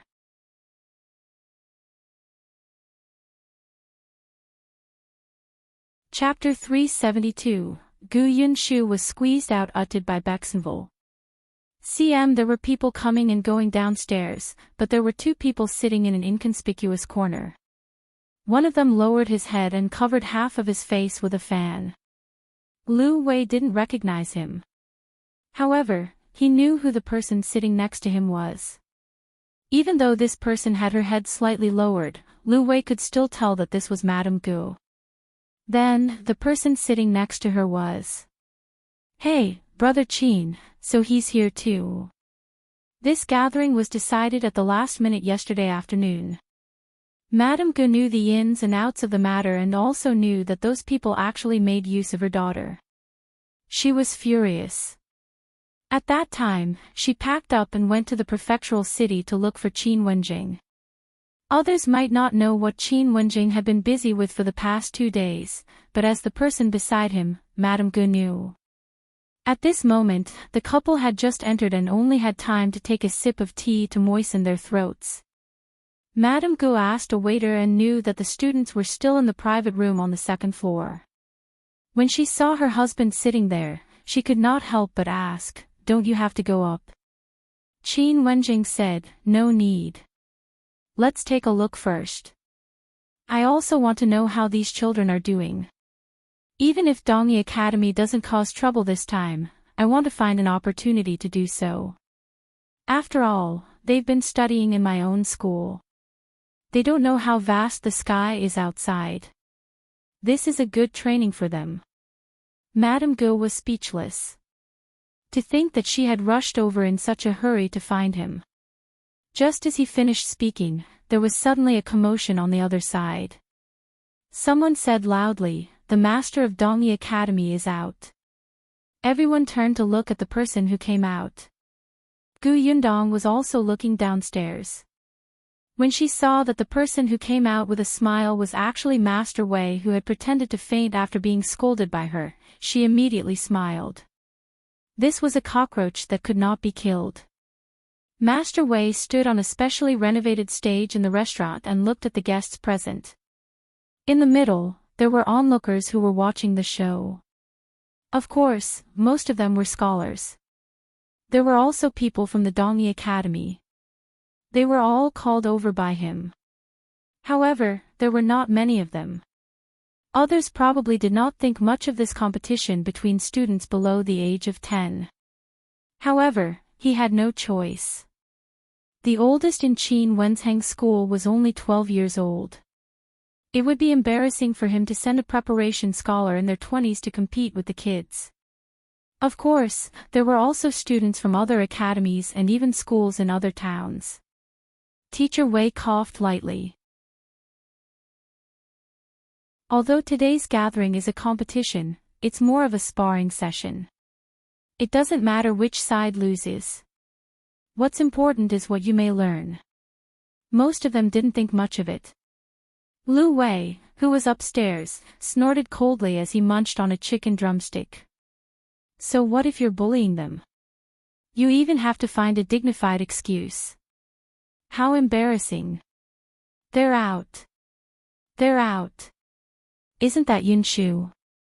Bian Yuanji suddenly pointed downstairs and shouted. Lu Wei blinked. When did a child appear in the private room? Whoa, so many people. When did they arrive? Just as Lu Wei was about to ask, he saw Gu Yundong's lips twitch violently as she looked downstairs. The others were also laughing silently. He looked down suspiciously and saw Gu Yunshu standing with his head held high and his chest puffed out. He looked straight ahead, as if he was about to go to the battlefield, and he was the last in the line. Moreover, because he was short, no one could see him.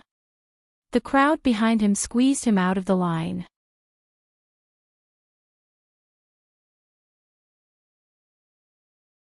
Chapter 373, You're clearly short, uttered by Bexenville. CM Yunshu was dumbfounded. He swayed twice before stabilizing himself. He glared at the team that was a meter away from him, his little face squeezed into a ball. Lu Yi, who was still standing at the second last place, felt that something was wrong. He turned his head but did not see anyone. Hence, he quickly squeezed over and held his hand as he followed. Yunshu, don't walk around. There are many people here. If you're alone, what if you're kidnapped by the Dongyi Academy? Teacher Wei from Dongyi Academy, who had just walked over to greet them pretentiously, was speechless. We are scholars. Scholars, not robbers. You are ruining the reputation of our academy. He was so angry that he did not want to speak, but Gu Yunshu still nodded seriously. I know. I was pushed out just now. I suspect that this is Dongyi Academy's scheme. Fortunately, you discovered it early. Master Wei, you're the one who's short. When Lu Yi heard this, he tightened his grip on Lu Wei's hand. Lu Wei, who was upstairs, laughed out loud and almost fell out of the window. Xiao Qingyuan couldn't stand it anymore. He grabbed his robe and pulled him back. Ha ha ha. Lu Wei couldn't stop at all. Did you see Master Wei's expression? Although I didn't hear what our little old man said, I don't think it was anything good. Ha ha ha ha ha, and Yunshu was actually squeezed out. Look at his expression. I'm dying of laughter. Gu Yundong glanced at him and said with a fake smile, continue to smile. I'll convey everything you said to Lu Yi and Yunshu. Burp. Lu Wei's laughter stopped abruptly. I'm joking, I'm joking. Don't tell them.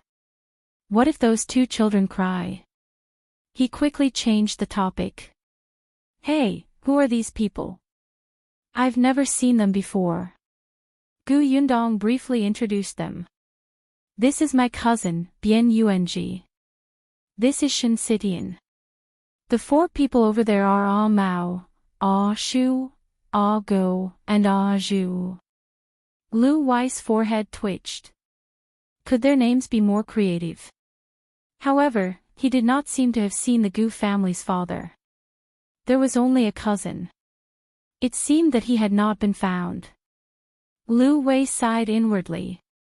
He wanted to comfort her, but he felt that she didn't need it, so he simply turned his head to look at the situation downstairs. At this moment, the students from both sides had already gone on stage. The students on Master Qin's side ranged from tall to short.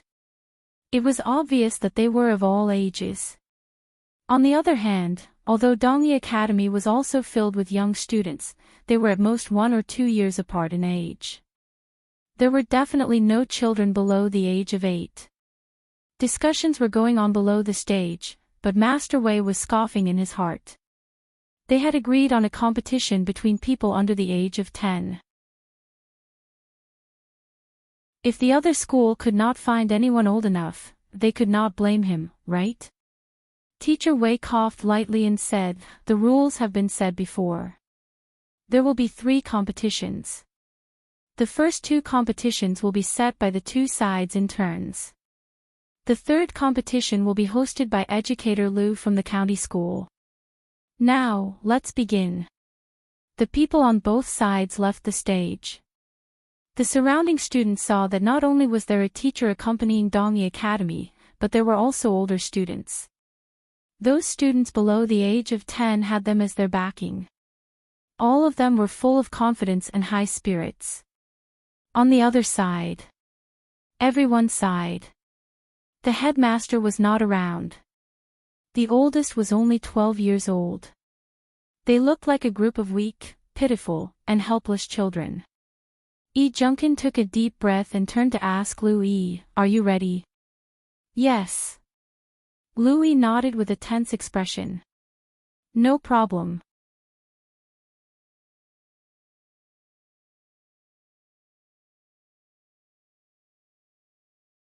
Remember, if the other party is too strong and chooses your weakness, then you should be like that person just now and admit defeat quickly. In any case, Yunshu was the youngest. No one would laugh at him. However, the effect might not be too good after copying Dongyi Academy's method. Everyone might even find it boring. No one wanted to see someone admit defeat so early. The first round was fine, but if the second round was still like this, they would be criticized. Gu Yunshu clenched his fists. I won't admit defeat. At most, he would scold the other party until they fainted.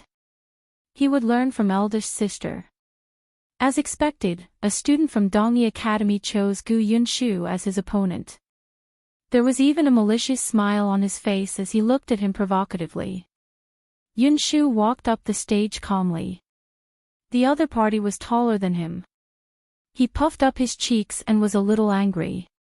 When he looked up, his neck was tired, so he decided to keep his eyes lowered. Hence, the other party's provocative gaze was ignored by him.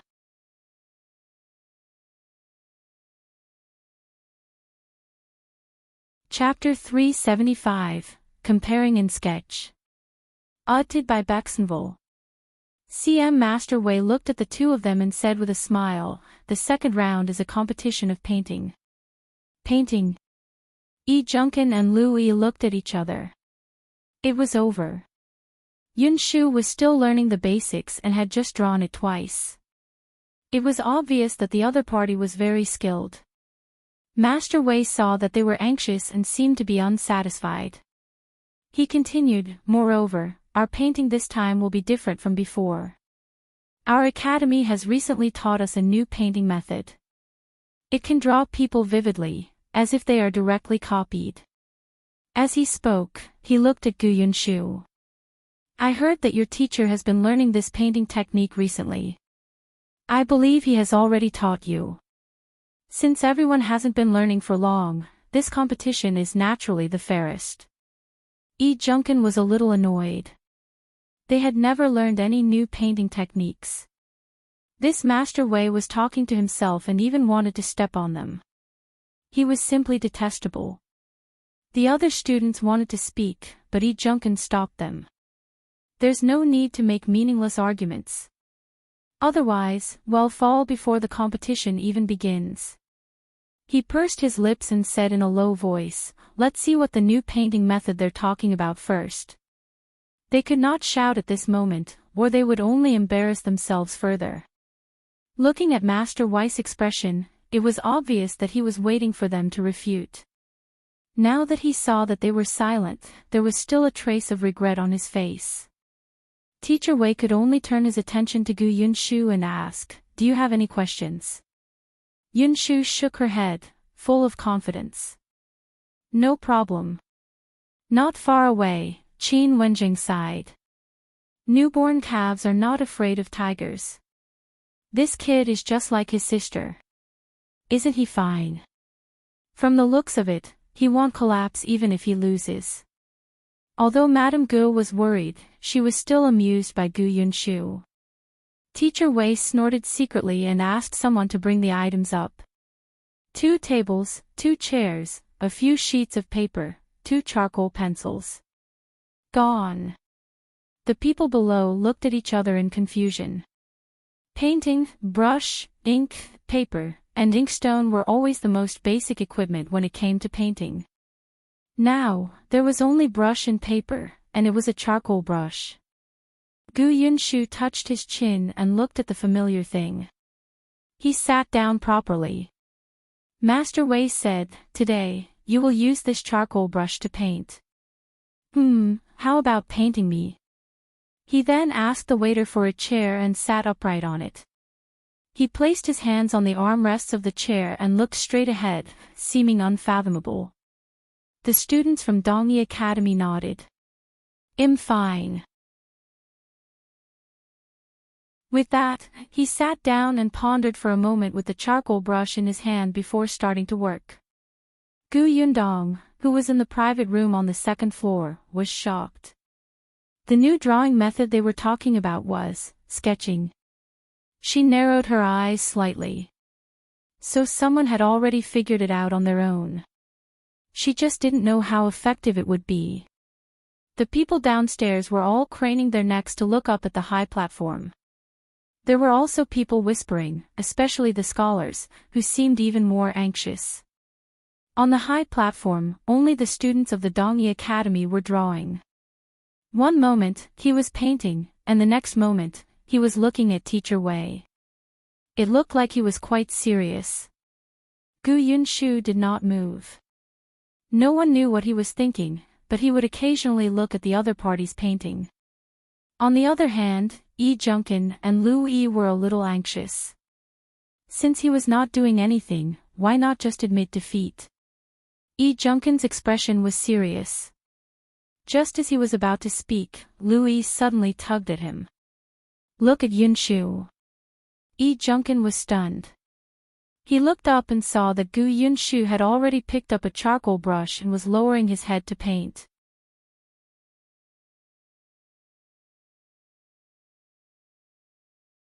Chapter 376, Don't Move, uttered by Baxenville. CM Yunshu's painting method was different from that of the Dongi Academy. He first drew a few simple strokes before continuing to draw lines. Short straight lines, long straight lines, horizontal lines, vertical lines, diagonal lines, and various other lines crossed. Everyone shook their heads when they saw this. This is because he can't draw it. He's starting to mess around. I don't think the teacher in his school has taught him at all. The little boy just now has been looking at the drawings of his opponent. Does he want to learn it now? But the other side doesn't draw like him. So he didn't learn it and started drawing randomly. Teacher Wei turned his head slightly and took a glance as well. He immediately smiled. Gu Yunshu suddenly shouted, "Don't move. Since you want to be a model, you have to be professional. Otherwise, it will affect my painting." "Am a model?" What was that? Everyone's mind was filled with question marks. They didn't quite understand what he meant. However, Mr. Weiss's face was flushed red. Although he did not understand what the model meant, he understood that he was moving around and affecting the kid's painting. He flew into a rage out of humiliation. "You're painting. You're doodling randomly like an expert. Let's see how you end up later." Although he thought so in his heart, he really stopped moving. The student of Dongi Academy was still focused. In fact, he had already drawn Master Wei before. From the complete lack of resemblance, the lines slowly curved. There were already many drawing papers lying in his bookshelf. Gu Yunshu's lines were almost done. He began to draw slowly and emphasized some areas. Gradually, the originally messy lines were connected, forming his eyes and nose as if they were alive. Like a magic trick, they suddenly became three-dimensional and turned into a face. Hiss, the people nearby couldn't help but widen their eyes. He looked at the painting, then at Master Wei, and then at the painting. They were really the same. Master Wei frowned subconsciously. The whispers in his ears gave him a bad feeling. But he could not move, lest Gu Yunshu lost and blamed it on him. The Dongi Academy student heard it too. He frowned slightly but did not look in Gu Yundong's direction. It was fine. He was already very familiar with it. How could he lose to this brat? Just a little bit more to finish the drawing. However, Gu Yunshu was faster. He put down the charcoal brush and heaved a sigh of relief. Unexpectedly, when he looked up, everyone was looking at him. Gu Yunshu was suddenly worried. Had he drawn it wrong? He had started learning to sketch since a long time ago. He was very interested in Big Sister's drawing of the structure of the house. At that time, Big Sister had taught him to draw the simplest square wooden box. Later on, he drew pears, vegetables, cups, jars, and various other things. Then, he drew people. However, eldest sister said that this painting could not be spread out and that no one could know that she had taught him. Unless one day, there was someone outside who knew how to draw like this. Today, when he saw the charcoal brush taken out by Dongi Academy, he had been guessing. Then, when the other party drew the outline, he realized that he could draw outside. Although the order of painting was different and he started from the lines, it didn't matter as long as he drew well. But why was everyone looking at him with burning eyes? Could it be that he had done something wrong? He was a little flustered. What should he do? Finally, Dongi Academy finished drawing. The other party put down his brush. As the model, Mr. Wei secretly heaved a sigh of relief. He wanted to rush up and take a look, but he had been sitting for too long. His old bones were too stiff to move.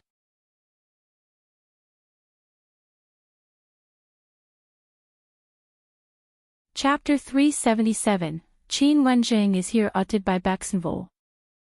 It was County Academy overseer who picked up the two paintings and looked at Master Wei with a complicated gaze. He said, "It seems that I don't have to judge. Everyone knows whose painting skills are better." Teacher Wei stood up slowly and raised his chin confidently.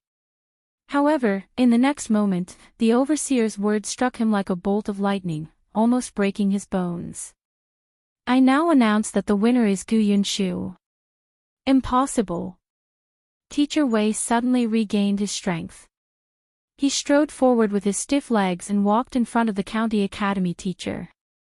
He snatched the paintings. When he saw Gu Yunshu's painting, his eyes widened in disbelief. How was this possible? Impossible. He had secretly gotten someone to get information from these students. Qin Wenjing had never taught these people this painting method. He heard that Qin Wenjing was still thinking about how to do it. Qin Wenjing would not rashly teach his students things that he had yet to understand. However, looking at Gu Yun's painting, it was obvious that he was very familiar with it. It was impossible for him to draw it so realistically without more than half a year of practice. Educator Lu secretly sighed and took back the two paintings. Today's competition was originally best of 3. Now that Teacher Qin's students have already won 2 consecutive rounds, there's no need to start the 3rd round. As he spoke, he cared about Dongi Academy's reputation and added, "However, we agreed that this is just a sparring. Winning or losing doesn't matter. At least everyone present today has seen this very special new painting method. Even I've broadened my horizons and benefited greatly." He laughed as he spoke, but Teacher Wei did not seem to appreciate it. He still could not accept the fact that he had lost 2 rounds in a row. That's impossible. He definitely didn't draw this. He must have. Before he could finish speaking, he was interrupted by a mocking voice from behind. How is it impossible? Under everyone's eyes, could it be that my student cheated? Everyone looked back and saw Qin Wenjing walking over with a dark expression. Although he looked calm, he was screaming in his heart. Especially when he saw Gu Yunshu's painting, he almost could not stop himself from taking it over for a good look. Yi Junkin and the others surrounded him happily. Master, you are back. Teacher, we won." Qin Wenjing nodded slightly. "Yes, you guys did well." The little kids, who were praised, were so happy that their faces turned red. One had to know that the teacher was usually very serious. It was too difficult to hear praise from him. Qin Wenjing looked at Teacher Wei again and sneered. Dongi Academy is indeed dignified. You bullied a group of children when I wasn't in school. In the end, you lost twice to our school. Now, you're starting to go back on your word. I want to ask your dean, are the teachers of Dongi Academy all people who take advantage of others and bully them without any self-restraint or dignity? Teacher Wei's face turned green and white, but he could not refute. On the other hand, a group of people quickly walked over from outside the Jinqiu restaurant. The leader was the acting dean of Dongi Academy. Since Dongi Academy has lost, we naturally won't go back on our word. He walked in front of Qin Wenjing and bowed deeply. He said apologetically, "This matter is my Dongyi Academy's fault." Master Wei made his own decision and urged the students to compete with the other academies in private. He violated the big taboo of our Dongyi Academy. Master Qin, don't worry. Dongyi Academy will definitely give you an explanation.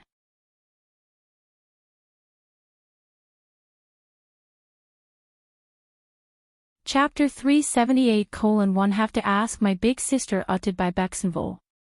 CM Qin Wenjing glanced at him. He had a good impression of this acting dean. Last time, he had indeed severely punished Mr. Wei. Unfortunately, this person did not learn his lesson and insisted on making mistakes again and again. Hence, he nodded. In that case, I'll wait. He did not want to completely offend them. After all, even if he did not care, his students still had to care about their reputation. Continuing to be aggressive would make their future path difficult. Moreover, Qin Wenjing was secretly looking for an opportunity to stir up trouble and get the people from Dongyi Academy to come out and spar. On the other side, Master Wei's expression changed drastically. Dean Chui. Dean Chui looked at him coldly. You ruined the Academy's reputation because of your own selfishness. I will write a letter to Dean Zhang when I get back. During this period of time, you should reflect on your mistakes at home. Teacher Wei was recruited by Dean Zhang. Whether he could continue to stay in the Academy still depended on Dean Zhang. After saying that, he looked at the other students who had come with Master Wei. You will be punished when you return to the Academy. The students immediately lowered their heads. No one dared to speak. Teacher Wei was indignant. He wanted to say something, but he was pulled away by the people brought by Dean Chui. Dean Chui apologized to Qin Wenjing again. Then I'll leave first. If there's a chance, I'll ask Master Qin for guidance on paintings. Before he left, he took another look at Gu Yunshu's portrait. The people from Dongyi Academy left one after another. Everyone could not help but look at Master Qin and the other students. Gu Yunshu, in particular, became the center of attention. However, how could Qin Wenjing not know what they were thinking? At this moment, he also had a stomach full of questions. Therefore, he expressionlessly rejected the County Academy overseer's invitation and brought the students upstairs to the private room. As soon as he entered, he restrained his thoughts and asked Yi Junkin about the specific situation of this incident. Then, he praised the little kids in satisfaction. Only then did she ask Gu Yunshu sternly, "Who taught you that painting?" Before Gu Yunshu could answer, the others were stunned. Yi Junkin asked in surprise, "Master, didn't you teach him?" Qin Wenjing almost hit him. "If I taught him, would I only teach him?" Everyone shrunk their necks. They only thought that perhaps Gu Yunshu was talented, so it was not impossible for the teacher to give him special treatment. After all, they had something they were good at. Sometimes, the teacher would give them pointers alone. For example, Louis's chess skills were good. Qin Wenjing would play a few rounds with him after class and point out things to pay attention to. Therefore, they did not find it strange that Gu Yunshu could draw in a way that they did not know. Qin Wenjing glanced at them angrily and continued to ask Gu Yunshu, "When did you learn it?" Gu Yunshu thought for a moment. "I have to ask my elder sister if I can tell you." Qin Wenjing was speechless. "I'm your teacher, and you're still keeping it a secret from me." But on second thought, he had first seen this kind of painting on the wanted poster. Even the prefecture magistrate had kept it a secret for the artist, so it was understandable that Gu Yunshu did not say anything. Unfortunately, Gu Yundong was not back yet. Just as he was thinking about it, there was a knock on the door. Qin Wenjing frowned. The students downstairs must have refused to give up and wanted to ask about the painting. Seriously, he hadn't even asked it yet. These people were so annoying. Qin Wenjing opened the door impatiently. What do you want? I'm busy.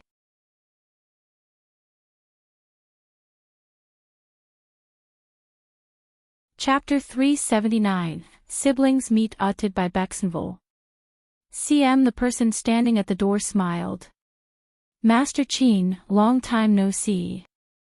Qin Wenjing widened his eyes in shock. You, Gu Yundong. You're back. When Gu Yunshu heard the familiar name, he hurried out of the private room. When he saw his eldest sister, his eyes lit up. Big sis, you're back. When did you come back? Why are you here? Did you see my competition just now? Wasn't it great? I listened to you well.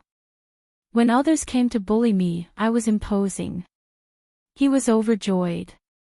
After nagging for a while, his eyes turned slightly red again. Big sister, I was obedient and took good care of little sister. Every day, she ate well, drank well, and wore warm clothes.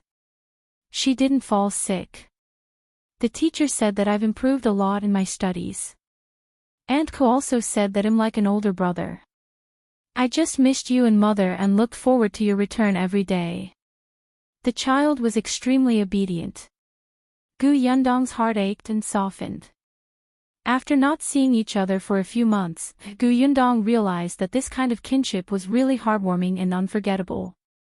She squatted down and gently stroked his head. Yes, I know. Yunshu is very obedient and sensible. You're a little man now. Gu Yunshu puffed out his chest and nodded vigorously. He grinned. After speaking to Gu Yundong, he looked at the person behind her and immediately threw himself into Madame Yang's arms. Mother. Ah, Shu is great. Madame Yang picked him up, her eyes red. Gu Yunshu smiled even more happily. However, when he looked around and did not see Gu Dajiang, the smile on his lips could not help but droop. Sister, didn't you find father? Gu Yundong secretly took a deep breath. Father is not in Qingan Prefecture, but don't worry. Father is fine. He will be found. At the very least, everyone in Qingan Prefecture who saw Gu Dajiang said that he had left the city gate safely. If he could survive the disaster and remain safe despite the chaos in Qingan Prefecture, he would definitely be fine in the future. When she saw that Gu Yunshu still looked a little sad, she quickly brought the timid and uneasy Bian Yuanji over. Look who this is. Bian Yuanji was very nervous. He had regarded Gu Yunshu as his best friend, but Yunshu seemed to have many classmates and friends now. They were all knowledgeable and capable friends. He suddenly felt inferior and helpless. Madame Yang had already put Gu Yunshu down. Hearing this, he could not help but take a few more glances at Bian Yuanji. After a while, his eyes lit up. He rushed over and grabbed his hand. Yuanji, right, cousin Yuanji. Your cousin Yuanji. Shu, it's me. Bian Yuanji was very happy that he still remembered him. Gu Yundong smiled. Your cousin Yuanji will be staying with us from now on. He just came and is not familiar with Yongfu Village or Fengkai County. You can bring him around later. Gu Yunshu nodded vigorously. Leave it to me. He patted his chest and happily introduced Bian Yuanji to Lu Yi and the rest. Gu Yundong heaved a sigh of relief. With Yunshu around, Yuanzi's temperament should become more cheerful. But in the next moment, Gu Yundong suddenly felt someone staring at her. She suddenly turned around and met Qin Wenzhang's covetous gaze. Gu Yundong was speechless. Why did she feel that her life was in danger?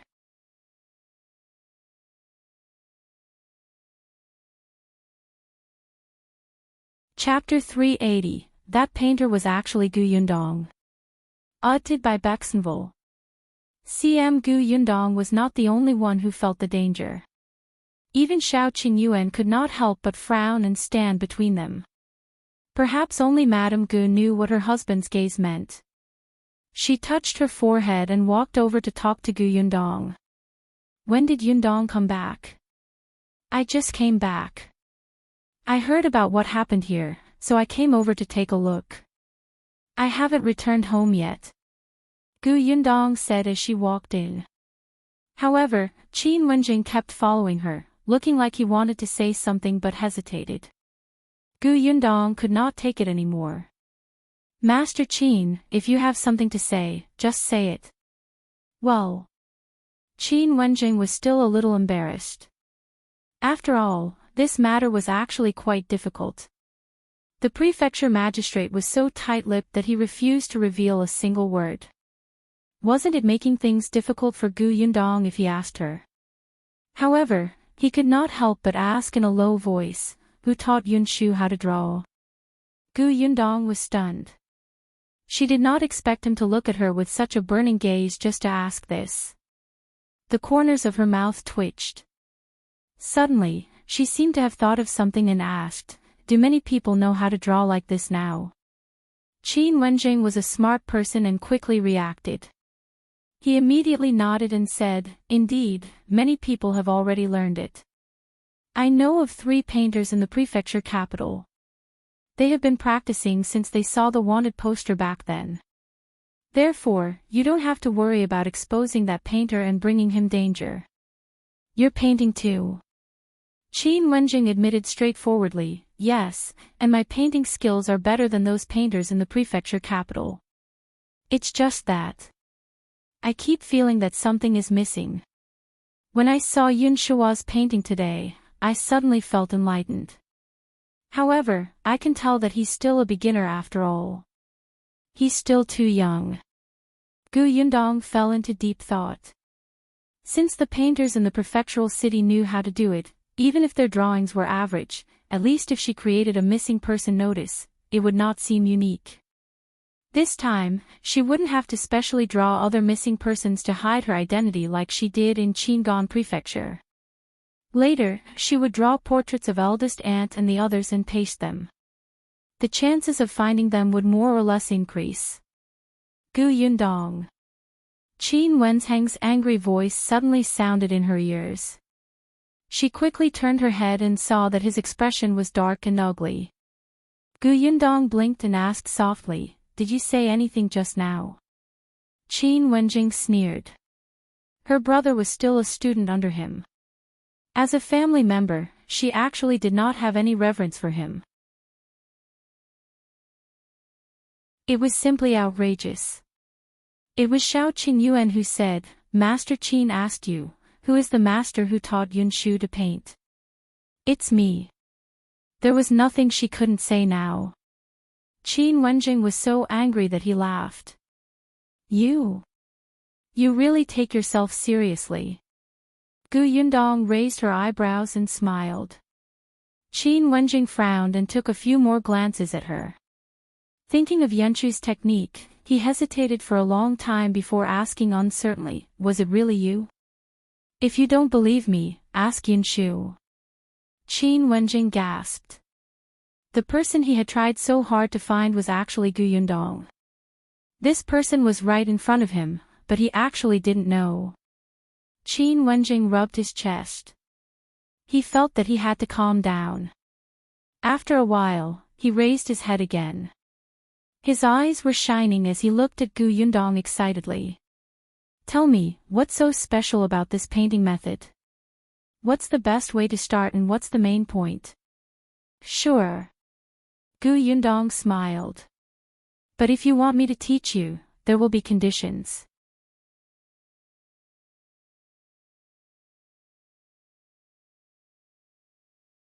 Chapter 381, Opening Gifts. Qin Wenjing was speechless. He knew this girl had never known what it meant to be at a disadvantage. He was annoyed. I'm your brother's teacher. Those are 2 different things. When you took Yun Shu in as a student, didn't you take a fancy to his learning talent? Gu Yundong said. Friendship is friendship, and business is business. The corners of Qin Wenheng's mouth twitched.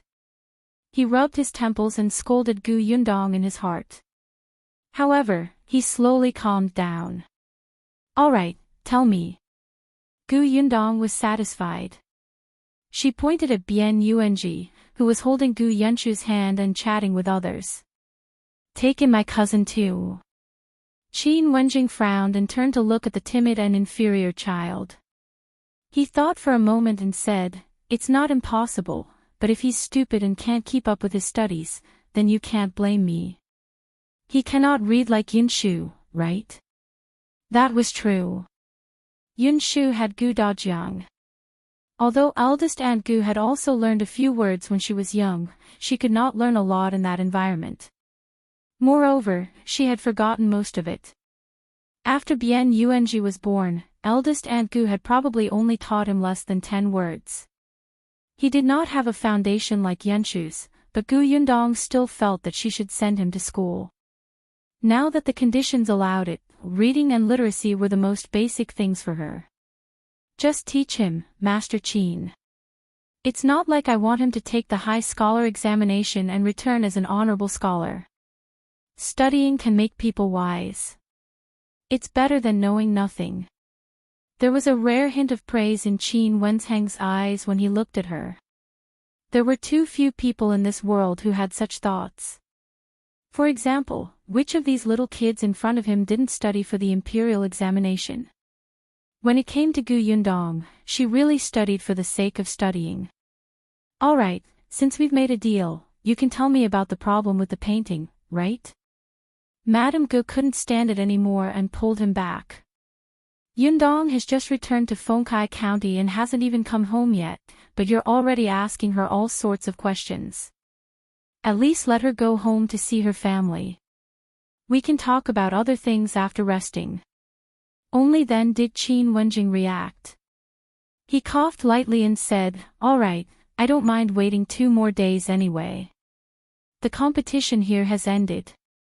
Take Yunshu home first. Then we'll leave." Gu Yundong also wanted to go home, so she called out to Yunshu. The latter immediately bade farewell to his friends and held Bian Yuanzi's hand. From the beginning to the end, he had never let go of his hand. Their palms were sweaty. However, Bian Yuanji was very happy. The uneasiness of meeting a friend he had not seen in a long time in a strange place seemed to have been soothed. Shen Sidian, Cat and the rest were still in their original room. When Gu Yundong returned, he happened to see Lu Wei asking a few people about what he had seen and heard along the way. At the same time, he wanted to find out what gifts Gu Yundong and the rest had prepared for him. Gu Yundong was speechless. "Your brother is next door. Why don't you go and comfort him? Are you his elder brother?" She ignored Lu Wei and introduced the others to Yunshu. Then, under his curious gaze, she asked Mao to take a box from the carriage and handed it to Lu Wei. Then, she left him behind and the group returned to Yongfu village happily. Lu Wei held the gift box and didn't care if they left or not. He sat in the private room and opened it happily.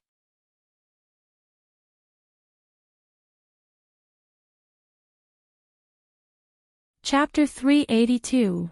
The villagers pointing at them. However, in the next moment, the corners of Lu Wei's mouth drooped. His fingers trembled as he took out the thing in the box. Dried bamboo shoots. This was the gift she had given him. Lu Wei was so angry that he wanted to die. He angrily stuffed the bamboo shoots back into his pocket, picked up the box, and was about to smash it on the ground. After thinking about it, he was indignant. He closed the box and stuffed it into Lu An's hands. "Take it back to the residence. Eat them tonight and cook them all. Let my father and the others have a taste. Let them feel Gu Yundong's sincerity. Her sincerity. To think that his father was full of praise for this person. Look, the capable young lady he mentioned was so bad at conducting herself." However, when everyone in the Lu family ate the crispy dried bamboo shoots that night, coupled with the secret seasoning that was sent over along with the dried bamboo shoots, they truly felt Gu Yundong's sincerity. Old Master Lu even said, "I heard that the Feng County in the Yongning Prefecture produces spring bamboo shoots. In the past, someone sent me local dried bamboo shoots, but they didn't taste as fresh and tender as this. Especially since the Yongning Prefecture has just experienced a disaster, it's not easy to find such good dried bamboo shoots. That girl, Yundong, is very considerate." Lu Wei did not want to say anything. He would eat first as a form of respect. Tomorrow, he would go to Yongfu village to visit Gu Yundong and ask for more. Gu Yundong did not know that this person had previously despised the thing she had given him, and now he wanted to take advantage of her again. After giving the gift to him, she got into the carriage and returned to Yongfu village without stopping. Unexpectedly, just as they arrived at the village entrance, they saw a few familiar figures standing there, shaking their heads in anticipation. The carriage stopped and she quickly got out. She immediately saw a figure running over happily and hugging her thigh. Big sister, you're back." Gu Yundong picked the little girl up. "Why are you standing here?" The little girl rubbed her head against Gu Yundong's neck. Gu Yundong's heart softened when he saw how cute she was. Kiki missed eldest sister and mother. Even the food didn't taste good. Gu Yundong could not help but laugh. If it could make a foodie girl feel that eating was not good, then this lovesickness was quite serious. Now that we're back, Kiki has to eat more. Yes, he'll have 2 big bowls tonight. She was excited and gestured with her hands to show how big the 2 big bowls would be. Aunt Ko also walked forward and sized Gu Yundong up. She actually felt that Gu Yundong had grown taller. She explained, "Someone said that he saw you guys coming back, but you turned around and left as soon as you entered the village." Later on, Luan called young Master Lu away. "I thought that something might have delayed you in the county city and you would come back later." When Gu Yundong heard this, she understood that Luan did not report to the Gu family. She was so angry that she gritted her teeth, but she smiled and explained. Madame Yang also came forward and happily carried Gu Yunke over. The young lady was even happier. She stayed in Madame Yang's arms and spoke to Gu Yundong. "Eldest sister, I just waited for a while." "That's true. She even prepared something for you to welcome you home," Aunt Ku added. The little girl immediately became shy and buried her head in Madame Yang's arms like a little quail. Gu Yundong could not help but laugh. She did not get into the carriage and simply walked as she spoke. Along the way, she bumped into the villagers of Yongfu village. Some of them greeted her warmly, but there were also some who pointed at her, as if they did not want to get involved with her.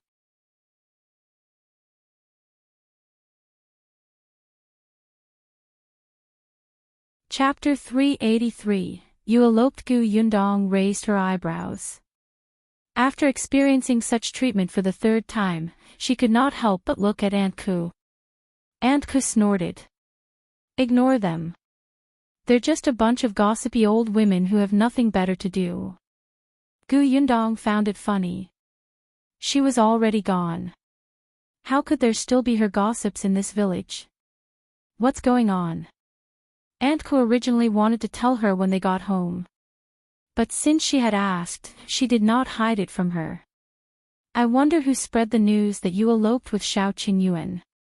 "Ha? Elope?" Gu Yundong's mind was filled with question marks. She could not help but turn to look at Xiao Qingyuan. Then, she remembered that Xiao Qingyuan had been pulled away by Qin Wenjing before leaving the restaurant. He said that he had something to tell him. She didn't know what Qin Wenjing was up to, and why he was being so mysterious. Aunt Ku sneered. "You had already been away from the village for 2 months before Xiao Qingyuan left. How can he get involved with you? Besides, why do the 2 of you have to elope? You have a house, land, and family here. If you want to be together, you can find someone to propose marriage, and no one will object. Is there a need to elope? Gu Yundong felt that what Aunt Ku said made sense. Perfect. I reckon he'll come to the house to propose a marriage in a few days after he goes back. Aunt Ku suddenly paused and looked at her in disbelief. Are you serious? He convinced you just like that? You agreed. You're too unreserved. I've been reserved. It was 15 minutes. Aunt Ku faked a smile and looked at her as if she expected better from her. Although she knew that with Xiao Qingyuan's attitude, Gu Yundong would definitely not be able to escape from him, but she should at least struggle for a year or two. She had really overestimated her. She had given herself away after going out for a while. Aunt Ku was a little heartbroken, but when it came to serious matters, she still frowned. Marriage proposal at this time. I'm afraid the rumors will become more and more intense. Let them say what they want. Anyway, my workshop is going to recruit people again. Whoever talks behind our backs can forget about coming in. I won't indulge them. Most people in Yongfu village were still friendly, but no matter where, there would always be some idle and talkative people who insisted on coming out to make their presence known. Aunt Ku smiled. That's true. Don't worry, I've already memorized all the people who badmouthed you. I'll tell you later. Gu Yundong looked at her and smiled. There was no need to say anything. Tong Shuitao, who had heard everything from the beginning to the end, could not help but feel a little excited. Miss was indeed that Mississippi. She bore grudges. Now that she knew the reason, Gu Yundong no longer paid attention to those strange gazes. The group of people walked majestically towards the foot of the mountain. Gu Yundong realized that there had been a lot of changes along the way. At the very least, some of the villagers' appearances were very different. There were also a few families whose houses had been renovated or rebuilt. It gave her a momentary illusion that she had not been back for a long time. Aunt Ku explained, the conditions of the few families that work in your workshop have improved. At the very least, they can eat well and dress well when they take back the salary for the past few months. There are also those who work for Feng Danning. Because of your house as a signboard, they have been working non-stop for the past few months. Many people have been looking for them. Look, Feng Danning's family has already built a few more rooms. There are also some small workers under him who have also repaired the house. What Aunt Ku did not say was that when village chief Chen Liang saw that the villagers' lives had improved so much, he was really grateful to Gu Yundong. He smiled every day. Gu Yundong had a smile on her face, and she was also very happy. As they spoke, they arrived at the entrance of the house. However, Gu Yundong suddenly stopped in her tracks and looked at the house in front of her in a daze.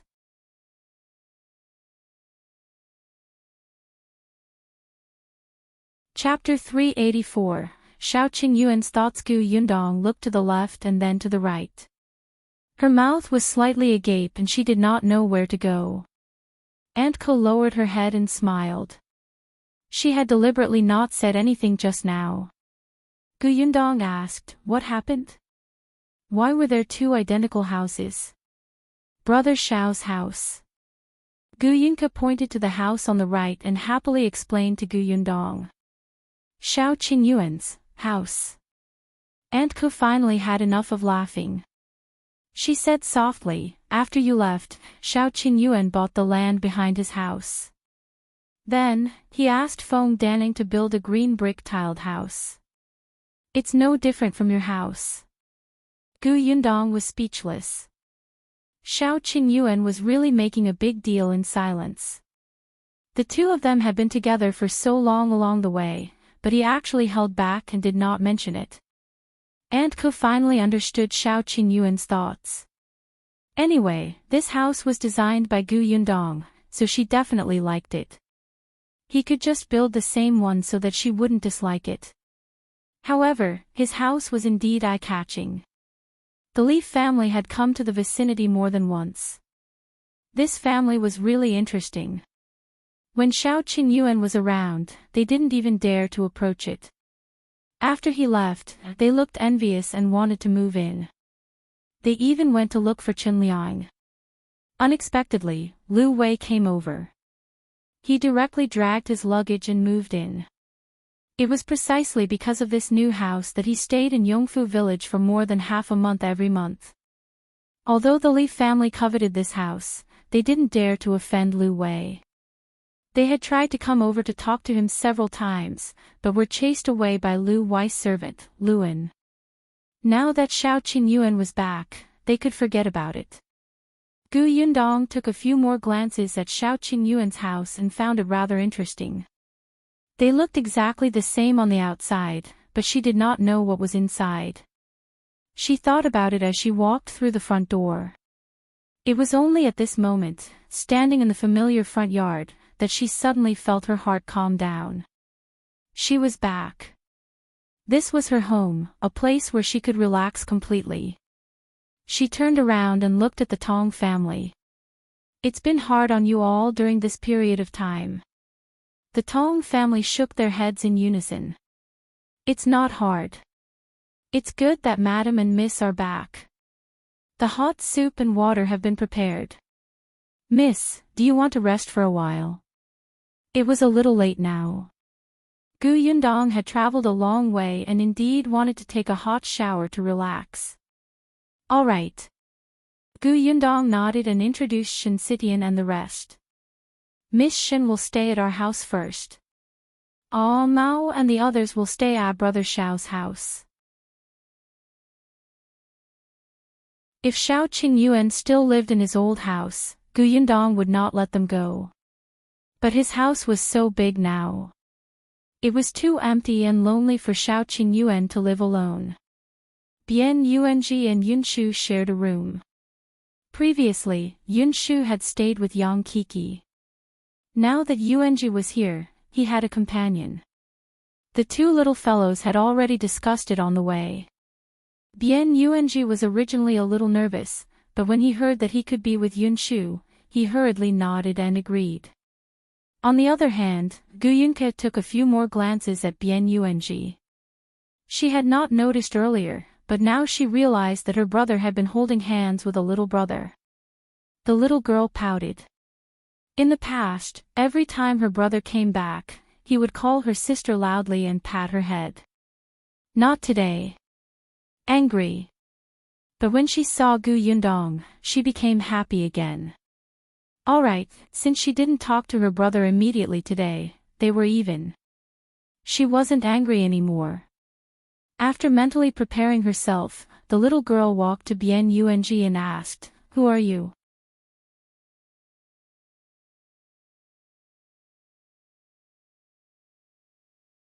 Chapter 385. I'm not brainy. Bian Yuanji didn't know how to respond to the obedient and soft little girl. He stammered, my name is Bian Yuanji. I'm your cousin's cousin. It was so confusing. The little girl blinked blankly, indicating that she did not understand. Gu Yunshu explained, this is cousin Yuanji, our eldest aunt's son. We met last year. Don't you remember? I still remember. Of course, the young lady did not remember. Last year, she was still lying in bed and sleeping most of the time. But her brother remembered. The young lady was heartbroken. What should I do? I forgot. My brain isn't working well. Pfft, Gu Yundong could not help but laugh out loud. The others couldn't help but laugh and turn their heads to look elsewhere. However, Gu Yunshu patted her head in all seriousness. It's all right. I'll take you to see a doctor. Even if I have to go bankrupt, I'll cure you. Everyone was speechless. Aunt Ku could not stand it anymore and chased Gu Yunshu away. Go, go, go. Don't lead your younger sister astray. Kiki is a child. It's normal for her to be unable to recognize someone after not seeing them for a year. Is that so? Gu Yunshu turned to look at eldest sister. Gu Yundong nodded and said to the young lady, then can you get to know your cousin Yuanji again now? Okay. Gu Yunka nodded obediently and walked to Bien Yuanji again. She widened her eyes and looked at him carefully, as if she would only stop if she remembered him. Gu Yundong did not care and let the three children play. She rubbed her neck and went into her room to take a shower. Unexpectedly, when she opened the door, she saw that the house was filled with all kinds of wild flowers. Aunt Ku had been following behind her. She leaned against the door frame and said leisurely, Kiki picked these. She talks about you every day. After spring, there are flowers at the foot of the mountain behind. She got Xingyu to lead her to pick them. When Xingyu is not free, she will look for Luan. After she picks them, she will put some in her room and some in your room too. She wouldn't throw them away even when the flowers have withered. She'd take them to the backyard and bury them obediently in the soil. Gu Yundong's heart softened when she saw the room filled with all kinds of colors. Except, this attracts bugs, right? Aunt Ko really did not want to talk to her. She turned around and left. Gu Yundong, on the other hand, entered the room with a smile. She took out the things that had been stuck to the door frame, the vases, the cups, the cabinets, the pillars, and the curtains and placed them all on the table. She wondered if she should find a female teacher to teach this pretentious young lady how to arrange flowers. However, Yunko was a little too young now. It seemed to be too early. She would see about it next year. Gu Yundong took a comfortable shower. When she came out, she saw Madame Yang, Shen Sitian, and the others sitting there refreshed. Aunt Ke placed a plate of date cakes in front of Gu Yundong. Kiki made this. Gu Yundong was shocked. She looked at Gu Yunke in shock. The young lady covered her face and said shyly, no, Aunt did it. Aunt Ke said, when she heard that you guys were back, she wanted to go to the village entrance to wait. I thought about how long we would have to wait, so I simply told her to make some delicious food to welcome you guys. The date cakes were made by the two of us. She said meaningfully, although Kiki is young, her culinary talent is already very obvious. Try it. Gu Yundong was stunned. The young lady loved to eat, so she was talented in cooking. So this was what she had prepared for her.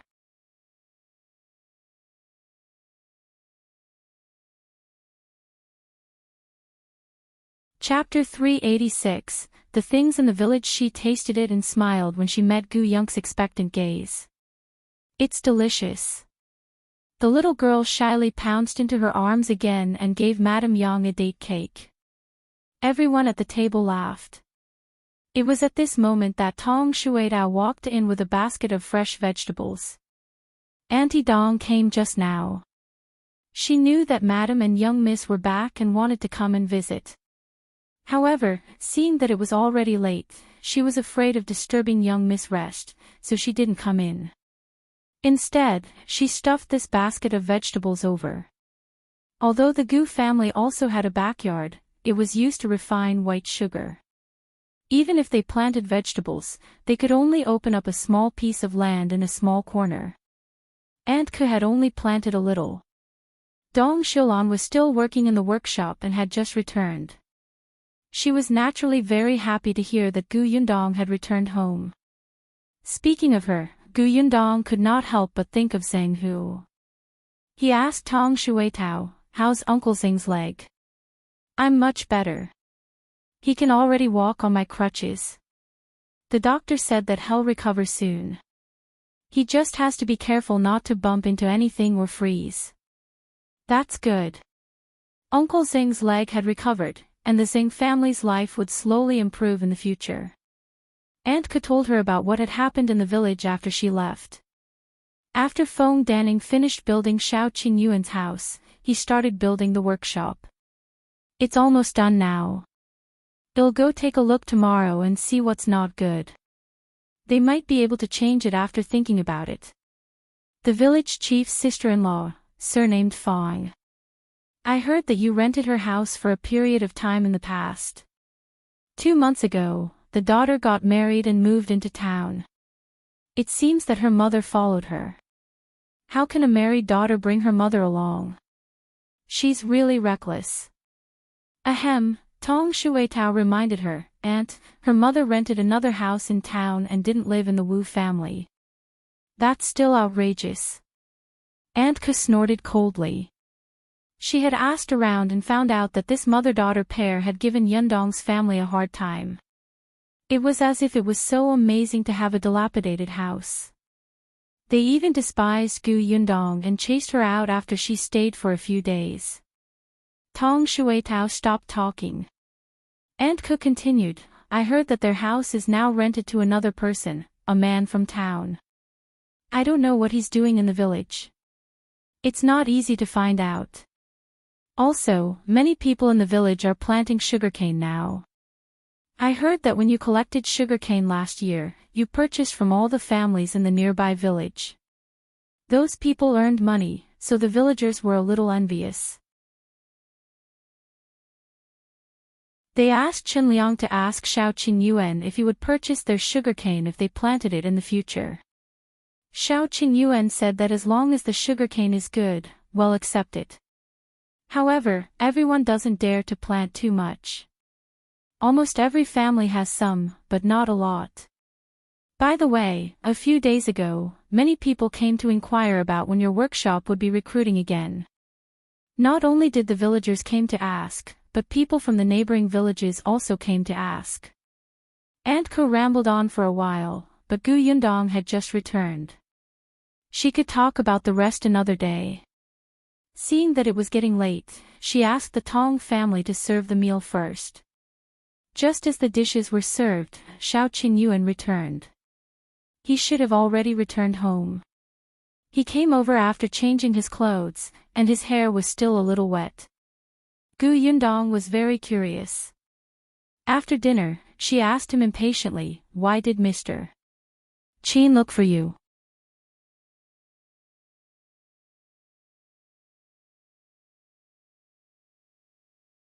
Chapter 387, seems to have flirted with Xiao Qingyuan. Xiao Qingyuan was actually also puzzled. When there were only the two of them, he said, Master Qin asked me about the situation deep in the mountains. The situation deep in the mountains. Why was Qin Wenjing asking this? He wasn't going into the mountains, right? Even if he did, with his weak scholarly body, it wouldn't be enough. That's it. Xiao Qingyuan nodded. He said that he likes to eat wild animals and wants to hunt by himself when he has the chance. The corners of Gu Yundong's mouth twitched. Qin Wenjing was too unrealistic. He actually wanted to challenge such a difficult task. However, if it was difficult for him, what about her? Let's go deep into the mountains sometime. Gu Yundong wanted to see if she could find Bai Muzi. There were many good things in the mountains. Perhaps she could find something. Xiao Qingyuan frowned. You're going to? Of course. No, it's too dangerous. Don't I have you? He could even bring Lu Wei out safely. She should at least be more reliable and smarter than Lu Wei, right? Xiao Qingyuan was speechless.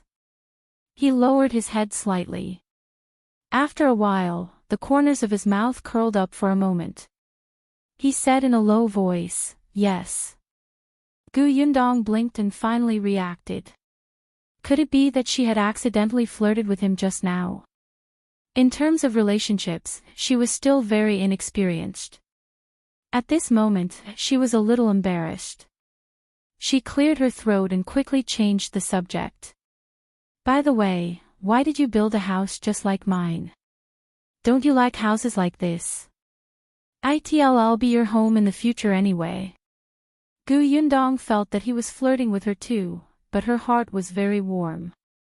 The corners of her lips curled up as she looked at Xiao Qingyuan. Actually, you can just build the house the way you think. There's no need to accommodate me. Xiao Qingyuan frowned and thought for a moment before saying, I don't have any thoughts. Your thoughts will be mine in the future. You make it sound nice. It's true. Xiao Qingyuan's expression was exceptionally sincere. Gu Yundong suddenly recalled the first time she met him. At that time, she had seen his indifferent eyes, as if he did not care about anything. Later on, when they met again in Yongfu village, he didn't seem to care about anything. He clearly had money on him, but his house was still the old house. He only had 2 sets of clothes, and the food he ate was extremely rough. He did not look like he was living a life at all. Now, it was really different. He had changed a lot. She did not know if it was because of her that he had become warm. But Gu Yundong was happy with this change. At this thought, Gu Yundong looked up and smiled at him. I believe you. The corners of Xiao Qingyuan's mouth curled up. His hand moved slightly, but he couldn't help but step forward and hold her small hand, gently rubbing it twice. Gu Yundong felt as if she had been electrocuted. She shuddered and coughed lightly. In the end, she did not pull it out. She only asked him in a low voice, What are you doing tomorrow? I want to go to the county city to take a look. The bodyguards of the Jing family's agency are all quite skilled. I want to borrow someone from them to teach Mao and the others some martial arts. As he spoke, he hesitated for a moment before saying, I'll come back in a few days to propose marriage. He had asked Auntie Dong and found out that there were many things to prepare for the marriage proposal. The more he valued the woman, the more he could not be careless. He was already thinking about what he should prepare to show his respect. Other than finding an escort tomorrow, the most important thing was to buy something for marriage. Therefore, at dawn the next day, Xiao Qingyuan rode his horse and left Yongfu village. Gu Yundong also woke up early. After freshening up and eating breakfast, he planned to go to the workshop to take a look. Unexpectedly, a carriage stopped outside the door.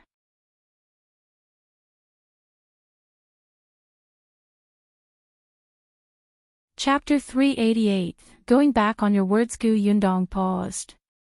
The curtain of the carriage was lifted, revealing Qin Wenzheng's excited face. Didn't he say that he would come back in a few days?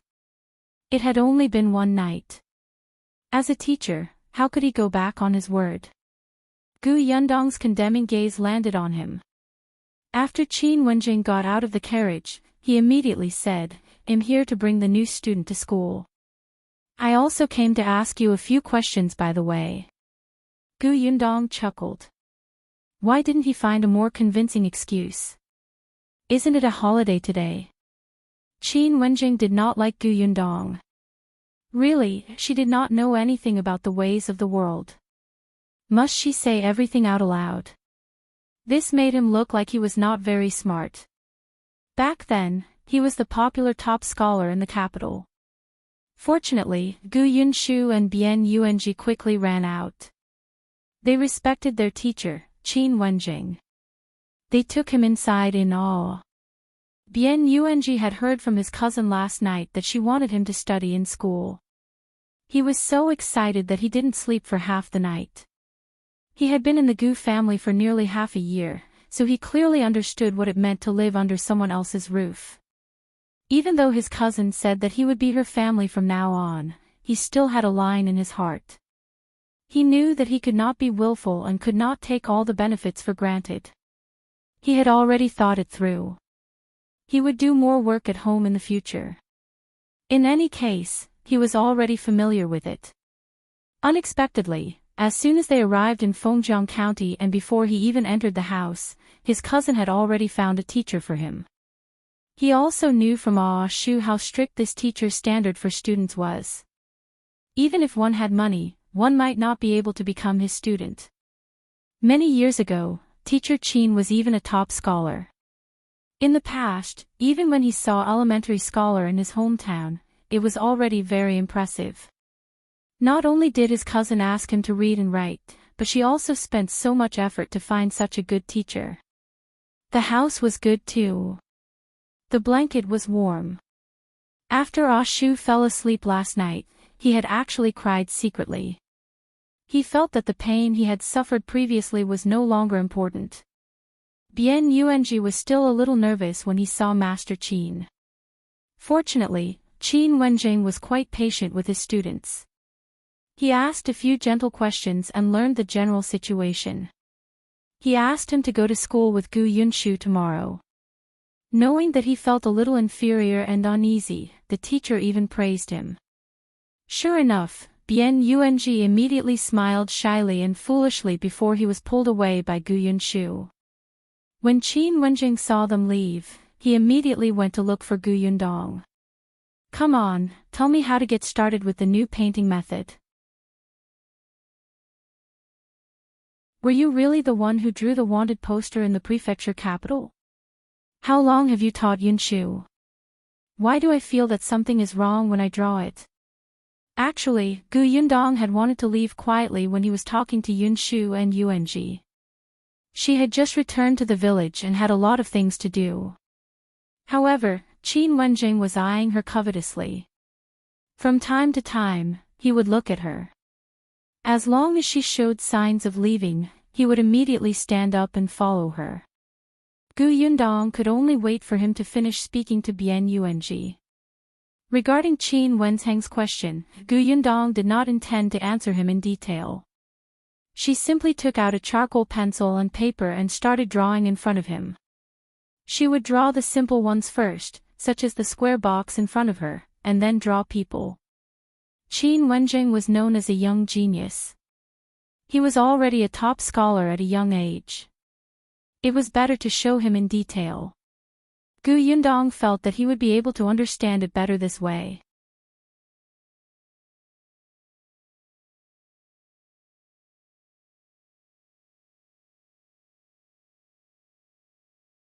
He'll get someone to secretly keep an eye on them without exposing the portraits.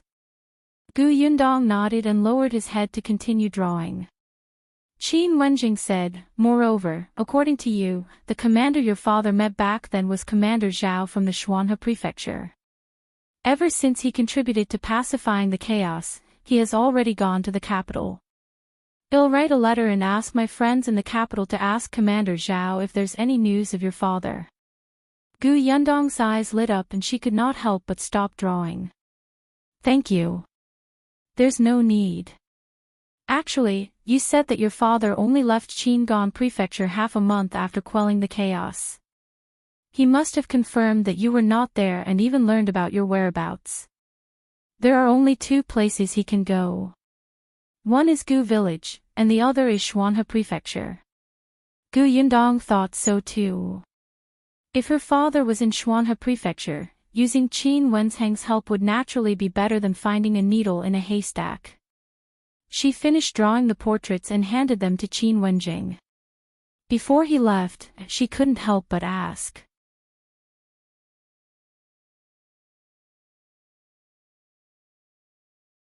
Chapter 390, Both of you are annoying Yudat Bisenvel. You stayed in Fengkai County and didn't return to the capital because they haven't caught the person behind the bandit. Gu Yundong had long found it strange. It had been more than half a year since the new emperor ascended the throne. Those who should be promoted had been promoted and those who should be transferred back to the capital had been transferred back. However, Qin Wenjing, the trusted aide of the new emperor, had been staying in Fengkai County as a school teacher. No matter how she thought about it, it was wrong. Qin Wenjing suddenly looked up and glared at her with his sharp eyes. He did not admit or deny it. He only lowered his voice and warned, "Don't get involved in these things." Gu Yundong immediately made an oath. Of course I won't get involved. If it weren't for the fact that I wanted to earn some money last time, I wouldn't even draw the wanted posters. I'm regretting it now. I still have a family to take care of. Don't look for me when you fight and kill. What a coward. Of course. She still looked very proud. Qin Wenjing had never seen such a shameless woman. He was so angry that he almost wanted to throw the paintings in his hand back to her. However, Gu Yundong was not done yet. She said seriously, "As for you, my younger brother and cousin are still studying in your school. Don't implicate them." She was considering whether to change schools. Qin Wenjing was almost angered to death by her. "I have a wife and daughter to take care of myself. I won't do anything dangerous." "That's good." Qin Wenjing turned around and left. Gu Yunshu was clearly righteous. Why was his sister like this? By the way, Gu Yunshu kept saying that he wanted to learn from his elder sister. It seemed that Qin Wenjing had to think of a way to correct his thoughts in the future. Gu Yundong raised her eyebrows and finally left. She could finally go out. However, Gu Yundong, who had only taken a few steps out of the door, was shocked by the carriage that almost hit her. She took a few steps back. Lu Wei was here. Why were all of them like this? Didn't they just meet yesterday? Lu Wei jumped down from the carriage in high spirits. "Yundong, I'm here to check on the workshop. You don't know, but I've been watching over the workshop while you and Xiao Qingyuan were away. This has already become a habit. I feel uncomfortable if I don't come." He even stretched his arms and looked very dedicated. "I thought that since this workshop is going to stop running in a few days, I might as well end it well. At the same time, I can tell you about the situation in the workshop during this period of time. Oh right, when I go back later, give me 2 handfuls of dried bamboo shoots you brought back from Yongning Prefecture. My father seems to like them." He said the last sentence very casually, but it was the main point. How could Gu Yundong not understand? She pretended not to know. "All right, then go to the workshop." After saying that, she didn't entertain him anymore and turned around to walk in another direction. Lu Wei was stunned and hurriedly followed. "Where are you going?" "I'll go to the newly built workshop to take a look." It was close, and she wanted to see the progress first. Feng Danning was at the new workshop and was instructing people to work. When he saw Gu Yundong coming over, a smile bloomed on his face as he strode over. "I heard that you were back yesterday. I wanted to go over and take a look. My wife said that you must be very tired and have a lot of things to do, so we should talk about it later. I didn't expect you to come here first." Gu Yundong looked up. "Shall I go in and take a look?" "Sure, it's almost done." Just as Feng Danning was about to bring her inside, she saw someone rushing over from afar. "Brother Feng, Brother Feng."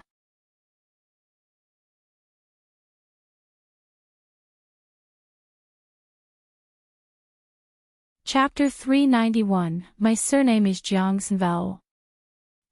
The person was a little anxious and seemed to be unfamiliar with the road here. He stumbled. When he was in front of them, he wiped his sweat and exhaled. "Brother Feng, the house I live in." Halfway through his sentence, he noticed Gu Yundong standing at the side. He was stunned for a moment. He thought about it and asked uncertainly, "You are Lady Gu, right?" Gu Yundong nodded. "You are." She was very sure that she had never seen this person before. He did not look like a villager from Yongfu village. That person smiled and said, "My surname is Jiang. My family is in town. Not long ago, I rented the Qin family's house in Yongfu village." Gu Yundong remembered that Aunt Ke had mentioned last night that Qin Yulan was married and her mother had moved to town. Naturally, their house had been vacated. In the end, someone from town came to Yongfu village and rented the house. So this was it. This person looked to be in his 40s, but he seemed refined and even had a beard. He looked out of place in Yongfu village. When he stood with Feng Danning, he looked more like a boss or a long-term worker. Knowing who he was, Gu Yundong nodded slightly. On the other hand, Feng Danning asked, "Brother Jiang, why are you looking for me in such a hurry?" Jiang Yongkang suddenly slapped his leg. I almost forgot. I don't know why, but there's a big hole in the roof of the house I live in, so I want to trouble Brother Feng to help me take a look and repair it. Feng Danning nodded. Alright, I'll go over and take a look at noon. He was still helping the Gu family build the house. If he had to do other work, he would naturally have to make use of his rest time. Thank you very much. I'll go back first. Jiang Yongkang cupped his hands gratefully. Then, he nodded and smiled at Gu Yundong before turning to leave. Feng Danning continued to lead Gu Yundong into the workshop. Gu Yundong had already drawn the composition of the workshop before she left, so she was very clear about the structure inside. The workshop was very big, just like a modern factory. It was also divided into several smaller workshops, and each workshop had a room that looked like an office. As it was used to make food, Gu Yundong attached great importance to hygiene, so the floor was paved with square bricks to prevent dust from flying everywhere. There was a row of rooms behind the workshop. After the official recruitment, there would definitely be someone on duty here, so the dormitory was needed. In the future, when there were more workers, those whose families were far away could also stay here. The doors and windows of the workshop had been specially made to double the size, in case the light was dim and they could not see clearly. Gu Yundong looked around. Other than some details that had been modified according to the local conditions, everything had been built according to the diagram she had drawn. Feng Danning was excited as he introduced them to her. He had been working non-stop for the past few months. Although he was busy, he looked different. Now that the workshop could be used soon, he would probably be even busier. But he was happy and grateful to Gu Yundong. After Gu Yundong was done, she was satisfied. She said to Feng Danning, Uncle Feng, it's been hard on you during this period of time. The workshop is very good and sturdy. It seems that after a while, the workshop will be able to start running. Feng Danning laughed out loud. As long as you're satisfied. The two of them walked out of the door as they spoke. Thinking of Jiang Yongkang, Gu Yundong could not help but ask, since he's from town, why did he come to our village for no reason?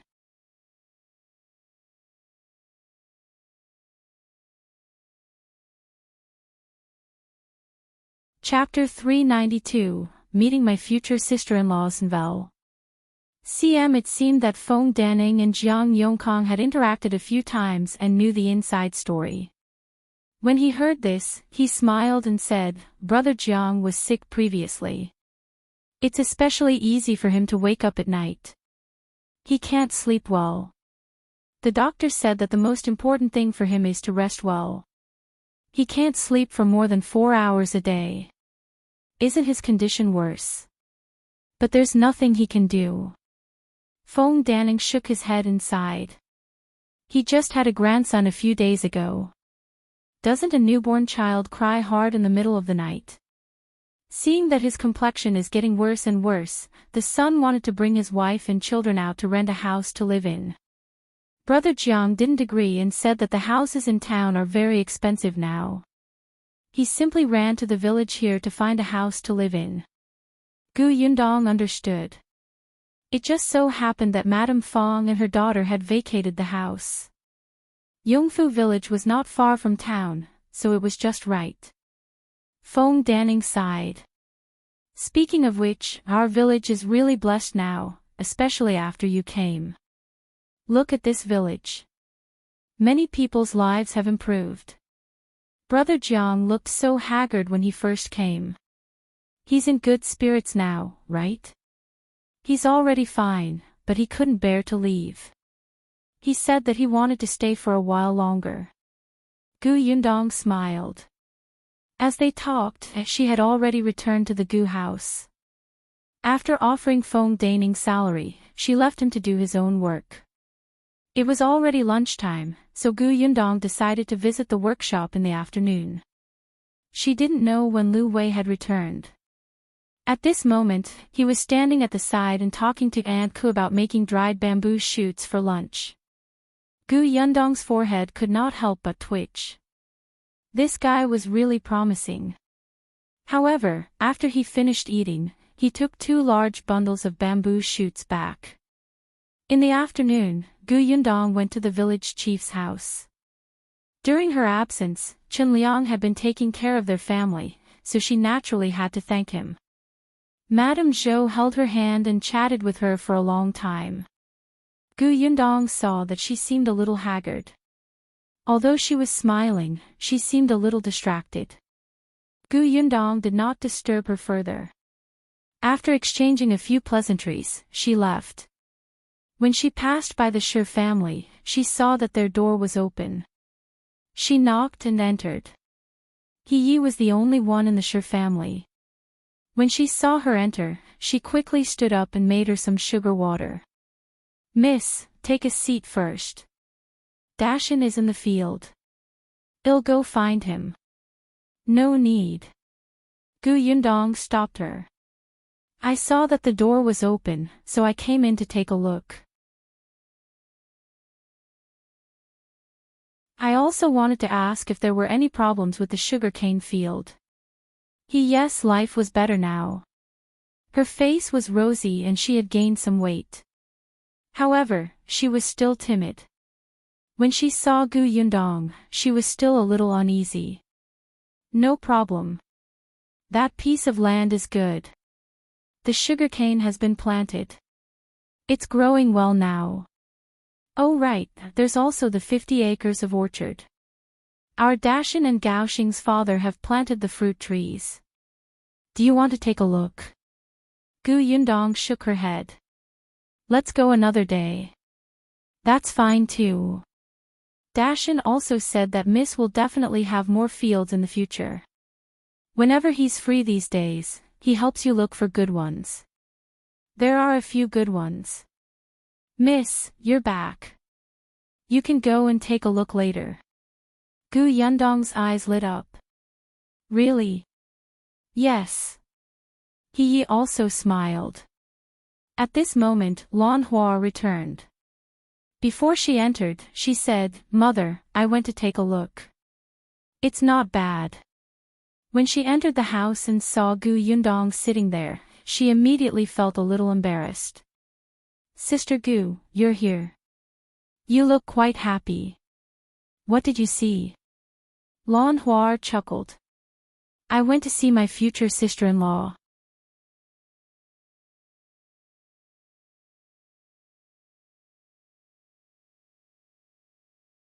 Chapter 393, Shocked to see the portraits in Vel. CM future sister-in-law. Zhuangzi was going to get married. He glared at Lan Hua. "Don't talk nonsense. It's not a sure thing yet." Then she explained to Gu Yundong, "Ever since Zhuangzi became a shop assistant, there have been many matchmakers visiting us, but Zhuangzi has always been unsatisfied. A few days ago, a matchmaker introduced a family who lives next door to our village. Our Dashin asked Gaoxing's father. His father said that the girl was a good girl, but her family was a little poor.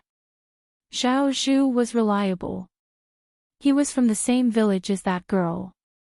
If he said that she was a good girl, that girl would definitely be good. It didn't matter if she was poor.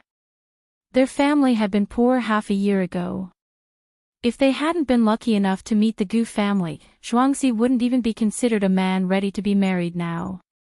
Both Shi Dashin and He Yi were satisfied. However, for some reason, Zhuangzi was not in the mood to get married at all. He said that he wanted to work hard all day long. They did not know where he learned that he had to start a career before starting a family. Look, he slept in the county shop last night and did not come back. However, Lan Hua was curious. She swayed over and took a look at the girl by the way. He Yi was also very worried. Zhuangzi is not young anymore. If he doesn't get married, it will be even harder to find him in the future. Miss Gu, that kid is listening to you now. Can you help me persuade him? At least he's a good match. How can you reject him without even looking at him? Gu Yundong was a little stunned when she heard that. She did not expect Zhuangzi to be so popular. Thinking about it, it made sense. Zhuangzi had a legitimate job and his parents were easy to talk to. Most importantly, he was not bad-looking. With his new clothes on, he looked very upright and energetic. However, this kid was actually ambitious and focused on his career. He didn't want to get married. Faced with He's expectant gaze, Gu Yundong could not help but laugh dryly.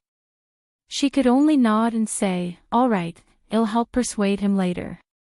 "But Aunt, you don't have to be too anxious. This depends on fate. Perhaps Zhuangzi's fate hasn't arrived yet." At this moment, He suddenly realized that the young lady of the Gu family was still young and had yet to get married. How could she tell her about this? It would be so awkward. She immediately felt a little ashamed. "No, it's okay. You don't need to persuade him." Gu Yundong held her forehead. Should she persuade him or not? After staying in the Shi family for a while, Gu Yundong went to the workshop. The villagers in the workshop were very happy. When they saw her, they surrounded her and talked about the work they had been doing for the past few months. After that, they asked her nervously, "We're going to rest in 2 days. If you don't make sugar anymore, can you still hire us to work in the new workshop?" Gu Yundong was quite satisfied with these dozen people. However, the recruitment for the new workshop was not like now. At that time, they could only continue if both sides could accept the conditions. "If we recruit more people from the new workshop, we'll have to hire long-term workers.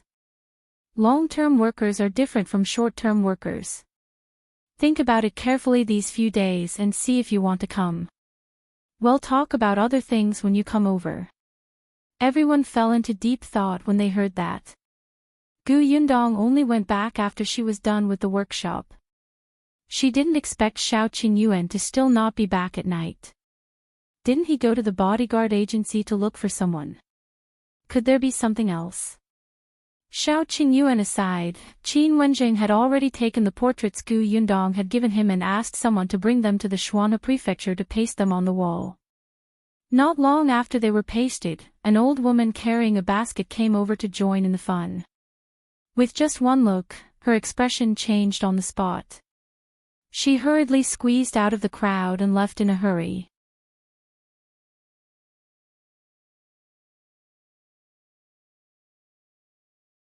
Chapter 394, News of Aunt Gusenvel.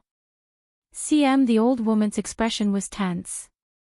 After turning 2 alleys, she finally entered the back door of a mansion with the surname Zhou.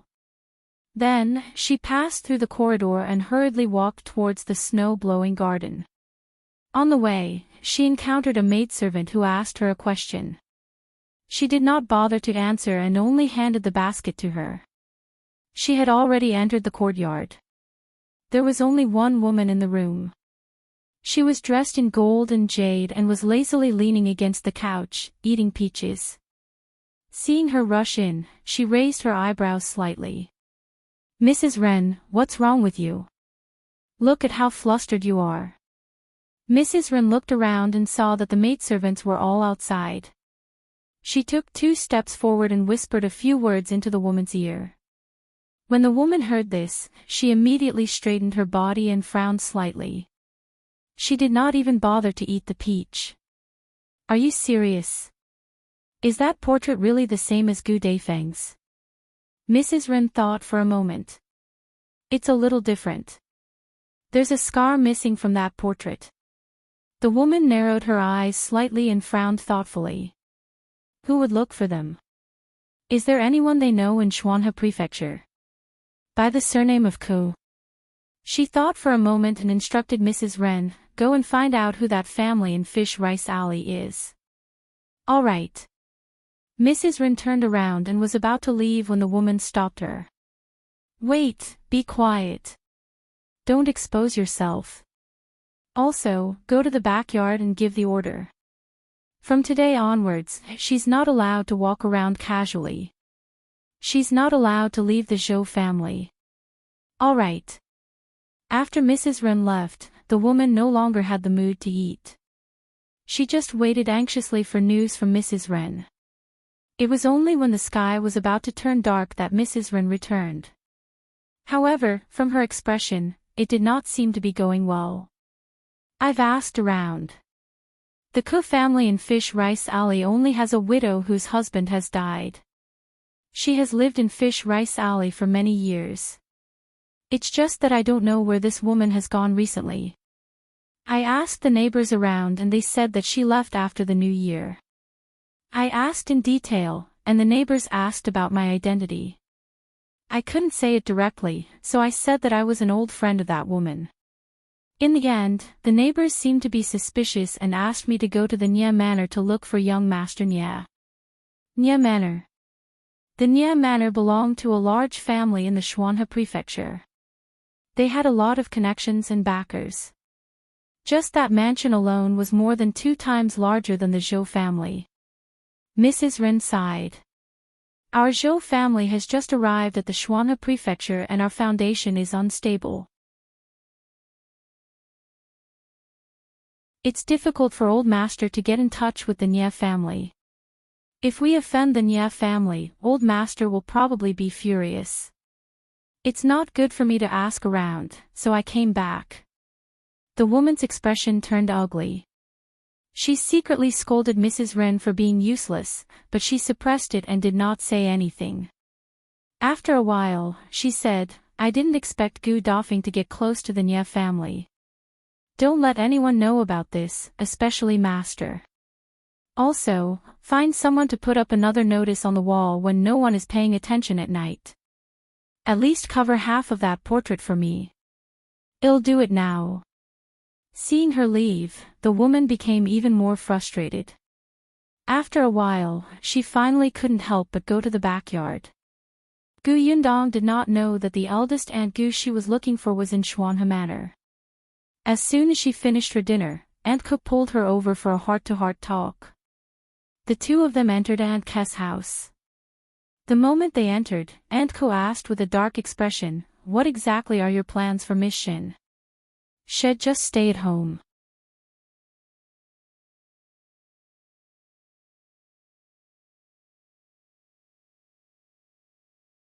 Chapter 395, What Attitude? Box Novel. CM Gu Yundong was stunned and a little confused. Yes, Sidian is my friend. She just came to Yongfu village and is unfamiliar with this place. It's not safe for her to live alone outside. Besides, she doesn't have much money on her. It's not easy for her to build a house. If she doesn't have money, lend it to her. Aunt Ku expected better from her.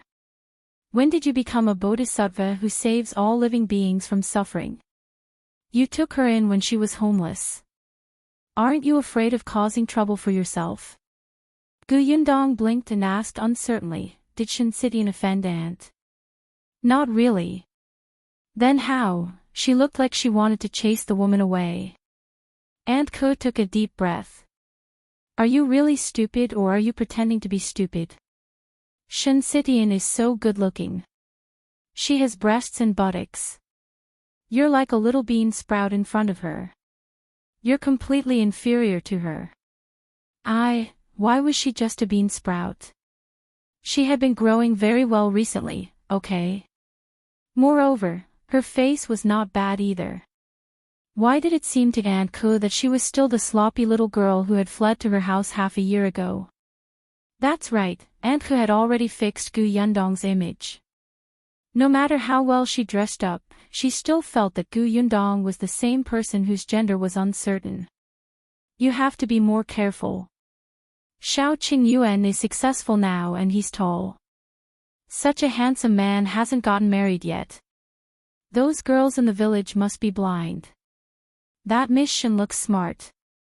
What if she steals your man? Gu Yundong was speechless. So that's what you're worried about? She didn't know whether to laugh or cry. Aunt, that's impossible. It's impossible between the two of them. You're still laughing. You have to be wary of others. I'm doing this for your own good. Gu Yundong quickly restrained her expression, but she still looked helpless. I know that Aunt is doing this for my own good, but Sidian is different. You don't know what she has experienced in the past. Moreover, she's afraid of Xiao Qingyuan and avoids him like the plague. She's probably like those blind girls in the village, right? Back in Gu village, it was Xiao Qingyuan who contacted Shen Sidian first and the two of them cooperated happily. At that time, Shen Sidian was not afraid of Xiao Qingyuan. She only wanted revenge. In addition, she had been Gu Gang's concubine for a period of time. Although she did not say it, Gu Yundong knew that she had an inferiority complex. The girl felt that she was dirty. Later on, she met Zhou Dafu and his son on the way. Shen Sidian saw Xiao Qingyuan throw the child onto the horse with her own eyes. He didn't care if the kid would be thrown off or stepped on until he turned into a meat patty. Only then did she finally realize Xiao Qingyuan's true colors. Ever since then, Shen Sidian had tried her best to avoid talking to him. Gu Yundong found it strange. Wasn't she very cruel and bloodthirsty when she shot people with a crossbow? Why wasn't Shen Sidian afraid of her? Was she discriminating against her? Aunt Ko listened to her roughly and frowned slightly. She reluctantly believed her. It's good that you know what you're doing. Then I'll change my attitude towards her tomorrow. Gu Yundong was shocked. Aunt, what's your attitude towards her today? It's nothing. It's just that when that Master Qin and young Master Lu came over, I asked Miss Shen to go out and greet them. She'll take a look at those outstanding and handsome men and broaden her horizons. That way, she won't steal your man. Gu Yundong was speechless. Her aunt was indeed her aunt. Her way of thinking was really different. Then how is she going to earn money? Get a job in your workshop?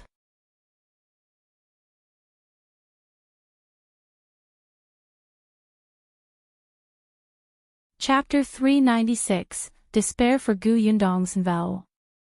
CM Gu Yundong shook her head. There's no need for that.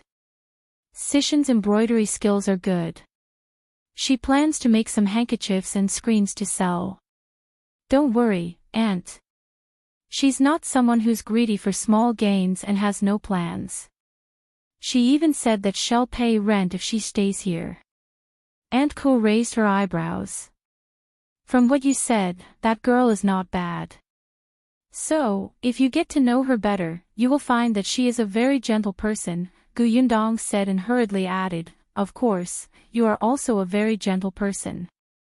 I don't know if I'm gentle or not. I only know that your embroidery skills aren't good. If you have time, you should learn more from Miss Shin, lest you don't even know how to embroider your own wedding dress. You're already an adult, but you can't even embroider a handkerchief. If your wedding dress is crooked and doesn't look good, it'll be embarrassing. Gu Yundong felt as if her soul had been struck by a blow. Aunt Ko was merciless with her words. Wasn't it good to give her some face and talk about her other merits? Isn't the wedding dress something you can buy? Aunt Ko glared at her. You're planning to buy your own wedding dress. Let me tell you, once you buy it, the entire Yongfu village and even the entire Fengkai county will know that Miss Gu can't even use an embroidery needle. Gu Yundong meekly stopped talking. Didn't they say that the rich family's girls didn't have to embroider their wedding dresses? The embroiderers at home had already made them. They just had to get the new bride to finish the last few stitches. Why did she have to embroider everything herself? Aunt Ko could tell what she was thinking at a glance. She immediately sneered. The problem is that you can't even finish the last few stitches. Gu Yundong said, are you looking down on me? I'll go look for Shen Sidian now. I don't believe that I can't even use an embroidery needle. She turned around and left. Aunt Ko stood rooted to the ground, raised her eyebrows, and laughed. You've finally been tricked. However, to be honest, you don't know how to embroider at all. It's really embarrassing. Gu Yundong had honestly learned how to draw the picture from Shinsidian. This was exactly what she was good at. Gu Yundong felt that it was quite simple. However, when she tied all the embroidery threads, she began to doubt herself. Aunt Ko was in despair, and so was Shinsidian, who was teaching her. Who would have thought that the seemingly capable and omnipotent Gu Yundong would embroider grass as if she was going to the execution ground? Gu Yundong thought, this means that the heavens are guiding me in the right direction. They want me to work hard to earn money so that I can hire embroiderers to make clothes for me.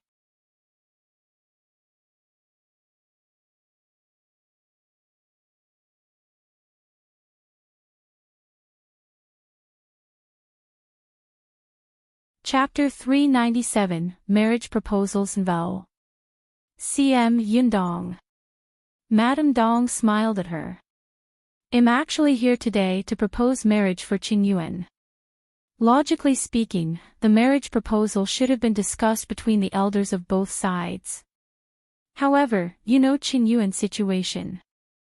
I watched him grow up, so I'm taking advantage of him now and acting as his elder. As for your family situation, I also know that you're in charge of the family, but you're young and don't know anything about marriage. I've been quite familiar with Aunt Ko recently, so I thought that we should get her to help me with the process. Gu Yundong immediately nodded. She knew nothing about these things. It was naturally better to have an elder who knew. Madame Dong went to talk to Aunt Ko. The marriage proposal process was not simple. They had to hire a matchmaker first. In the countryside, some procedures were not as rigorous, but Xiao Qinyuan valued Gu Yundong, so he naturally had to follow the rules. Madame Dong was quite familiar with the surrounding villages and knew which matchmaker had a good reputation and a good temperament. As for the betrothal gifts, Xiao Qinyuan would prepare them himself. Currently, they were only to be engaged. The wedding had to wait until Gu Yundong reached adulthood. Moreover, both parties planned to find Gu Dajiang first. After all, he was marrying someone's daughter. How could his father-in-law not be present? Madame Dong and Aunt Ko also pulled Madame Yang over while discussing. Although Madame Yang didn't quite understand, they would still ask for her opinion and patiently explain it to her. Gu Yundong listened at the side and felt dizzy. So there were so many rules. After Madame Dong left, she heaved a sigh of relief and quickly ran to see her 50 acres of land with Tong Shuitao to sober up. Zhao Zhu knew that she was coming, so he quickly brought Goxing to the field. To Gu Yundong's surprise, Big Qian seemed to be busy with the fruit trees as well. After all, 50 acres of land was not small. When they were busy, they were really busy. Gu Yundong could not possibly let Zhao Zhu and his son work day and night. They had agreed back then that she would give them a certain amount of money. As for whom to hire for help, it was up to them. During the large-scale planting, Zhao Zhu had indeed hired many people. Now that he was no longer as busy, he was the only one working with Goxing and Big Qian. Zhao Zhu had surrounded the 50 acres of orchard with a fence. There were also 2 dogs inside, looking very fierce. However, when they saw Zhao Zhu and the others, the 2 dogs still obediently ran over. Zhao Zhu made them acknowledge Gu Yundong before leading them inside. The orchard was now divided into pieces. There were loquats, mulberries, cherries, strawberries, and peaches. Most of them had been moved from other places and had already grown, so they looked lush and pleasing. The place was still too small. Now that she had money in her hands, shouldn't she set up a farm? Gu Yundong thought about it and could not help but say, I didn't expect Uncle Zhao to be able to find so many fruit trees. At that time, I thought that half of them would be good enough. The orchard is also well managed. Uncle Zhao, you've worked hard. Zhao Zhu's cold and stern face softened slightly. He smiled and pointed at Big Qian behind him. Big Qian found quite a lot. Gu Yundong was surprised. She looked at the person who had been following them silently. Big Qian was still a little embarrassed. He said softly, "It's just a coincidence." Coincidence?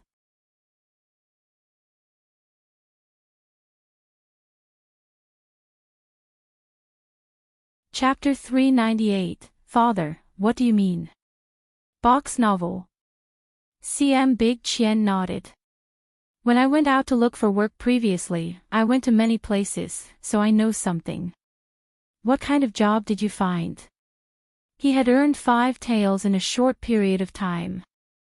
Big Qian was even more embarrassed. I'd do anything. I've been to many villages. Some families need someone to carry things when they get married. Some need help when they go up the mountain. Some need to withstand beatings when they fight. Anyway, I'll go wherever there's money. In fact, these jobs did not earn much money. There was once when a rich young master offended someone. His figure was similar to that of the rich young master, so he pretended to be that person and was beaten half to death. In the end, the rich young master saw that he seemed to have vomited blood and directly threw 5 taels of silver to him. Actually, the blood was not Big Qian's. It was just chicken blood. He had deliberately spat it out in front of the rich young master. At that time, he thought that he could get 10 taels of silver. He did not expect that the person was very stingy and only gave him 5 taels. However, it was enough. He took the silver and hurried back. However, he had indeed gone to many places. He had not only gone to the villages near his county, but he had also gone to the neighboring county. Therefore, Big Qian knew very well where the fruit trees were. Gu Yundong did not expect him to have such a harvest. Then can you purchase fruits? This time, you won't purchase fruit trees. You'll purchase fruits of good quality. Can you do that? Big Qian seemed to have realized something and suddenly looked up. His eyes were slightly excited, but he immediately nodded. Yes.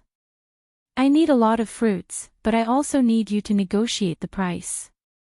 Nowadays, fruits were not cheap. Gu Yundong wanted a large quantity, so it had to be cheap. Big Qian was more cautious this time and agreed without hesitation. He pursed his lips and finally said firmly, I can do it.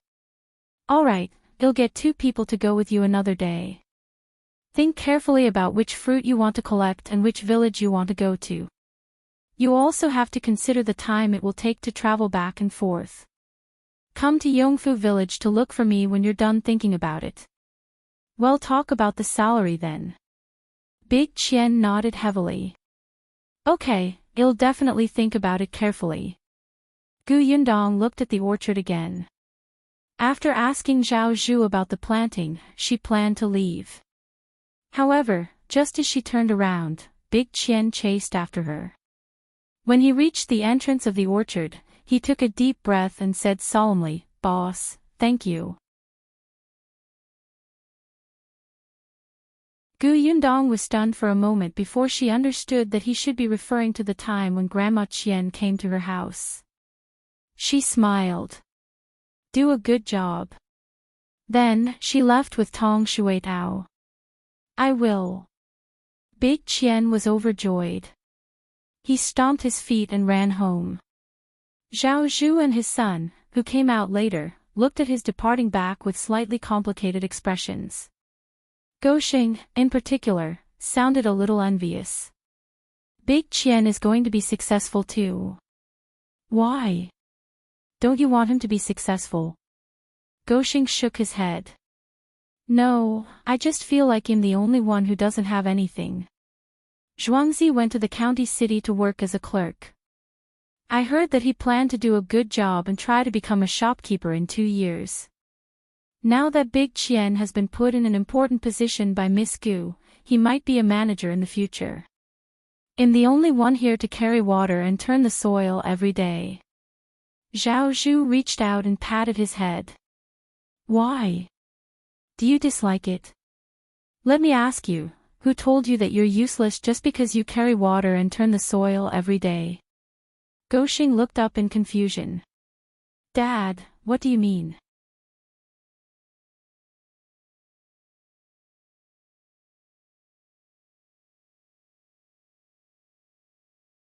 Chapter 399, Send You to Learn Martial Arts Novel. CM Zhao Zhu looked at his son's ignorant expression and sighed inwardly. It was his fault. In the past, he married the wrong woman, who was heartless and indulged his son, nurturing his domineering and stupid personality. However, when he saw that, he only hit and scolded his son when his son caused trouble. He had never thought that the father and son should have a good talk. Fortunately, it was not too late. Upon hearing his son's question, Zhao Zhu patiently explained, Miss Gu has built a new workshop and is purchasing so many fruits. She will definitely be in the fruit business next. Now that the fruits outside are expensive, she bought an orchard and planted them herself. Just watch. In the future, her orchard will definitely not only be 50 acres here. It will expand.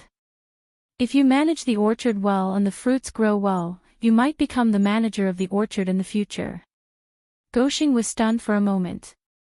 Then, it dawned on him. He slapped his thigh hard and said, Why didn't I think of that? Dad, you're amazing. You even thought of that. Facing Gaoxing's worshipful gaze, Zhao Zhu felt proud and sad. Could his son really become a manager like this? Forget it, forget it. It was not too late to teach his son something while he was still young. The father and son talked as they walked home. Goshing was no longer disappointed. His father was right. Everyone had their own path to walk. His current goal was to become the manager of the orchard. At this moment, Tong Shuitao was also asking this question. Gu Yundong's thoughts coincided with Zhao Zhu's. However, what she valued now was not Goshing, but Zhao Zhu. Tong Shuitao did not fully understand, but she seemed to have thought of something else and quickly said, Then, miss, how can I help? Don't you think I'm strong? Can I follow them to purchase fruits? I can carry 2 big boxes alone. Gu Yundong raised his eyebrows. You want to purchase fruits? I just think that Big Qian looks like a weak chicken and is easy to beat up. I can help him. Gu Yundong fell into deep thought. Tong Shuitao asked again, Miss, can I go? Shuitao, do you like martial arts? Tong Shuitao was stunned. Why did the topic change so quickly? However, she still nodded quickly. I like it. I've been strong since I was young. At that time, I thought that since I can't be a little woman, I'll be a heroine. Unfortunately, she was just a servant and could only carry water and chop firewood. Gu Yundong said, Brother Xiao has been looking for bodyguards to teach Mao and the other 3 martial arts. If you're interested, you can learn with them. However, you're a girl after all, so it's a little inconvenient. It's convenient, it's convenient. Before Gu Yundong could finish speaking, Tong Shuitao hurriedly expressed her stance. People in the martial arts world don't care about trifles. There's no distinction between men and women when learning martial arts. There's no need to be so particular. Besides, it'll be just watching from the side. If there's anything wrong, just let the escort point it out for me. We won't have any contact. Gu Yundong looked at her anxious expression in amusement. Then, do you want to purchase fruits or learn martial arts? Tong Shuitao was actually in a difficult position for a moment. After a long time, she gritted her teeth and said, I'll be learning martial arts. If I learn it well, I can protect Mississippi. It'll be even more useful in the future. Gu Yundong smiled. Alright, I'll ask Brother Xiao when we get back. Tong Shuitao became happy, and her footsteps became a little impatient. Unexpectedly, Just as the two of them reached the entrance of the Gu residence, they saw 4 to 5 people gathered outside.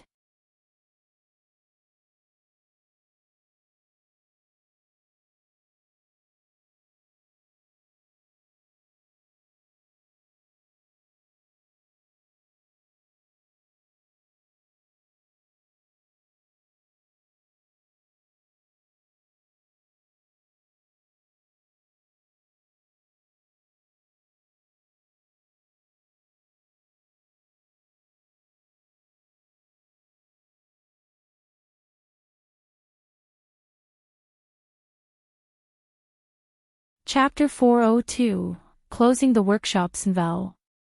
CM. As long as Gu Yundong was by her side, Madame Yang was not afraid of pain. During the treatment, she did not even cry out. She only hugged Gu Yundong's waist with extra strength. After the doctor left, Tong Shuitao carried Madame Yang back to her room to rest. Only then did Gu Yundong express her gratitude to Jiang Yongkong. Jiang Yongkong waved his hand. It's just running around. It's not worth the thanks. Since there's nothing else, I'll leave. Gu Yundong asked him to stay for tea, but he rejected her. As soon as he left, Anke pulled Gu Yundong to talk about the outcome of the matchmaker's conversation. Since both parties were interested, they should use their birth dates to calculate and see if they were suitable. There was no need for Gu Yundong to worry about the rest. Anke felt that she was not her biological mother after all, so she had to explain every step to her. Gu Yundong gave her the date of birth and went back to work.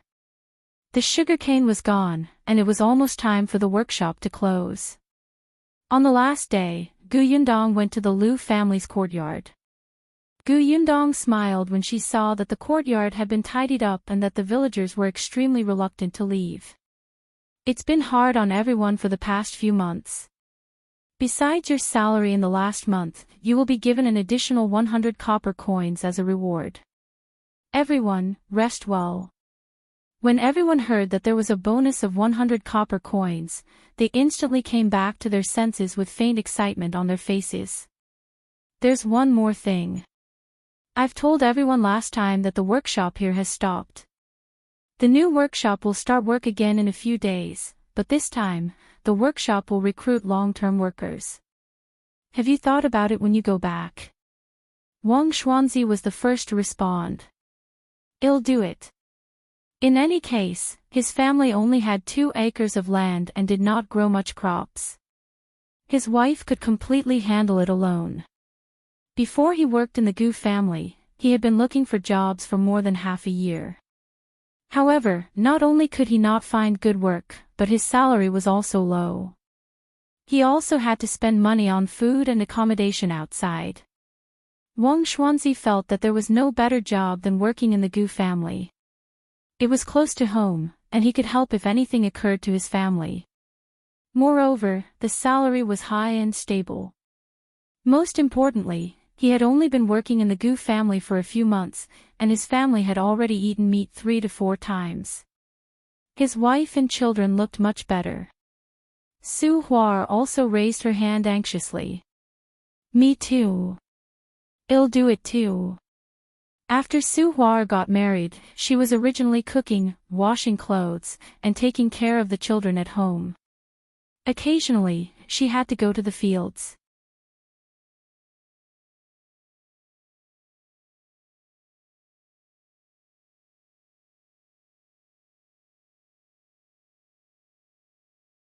Chapter 403, The Gu family is recruiting long-term workers. Snvel.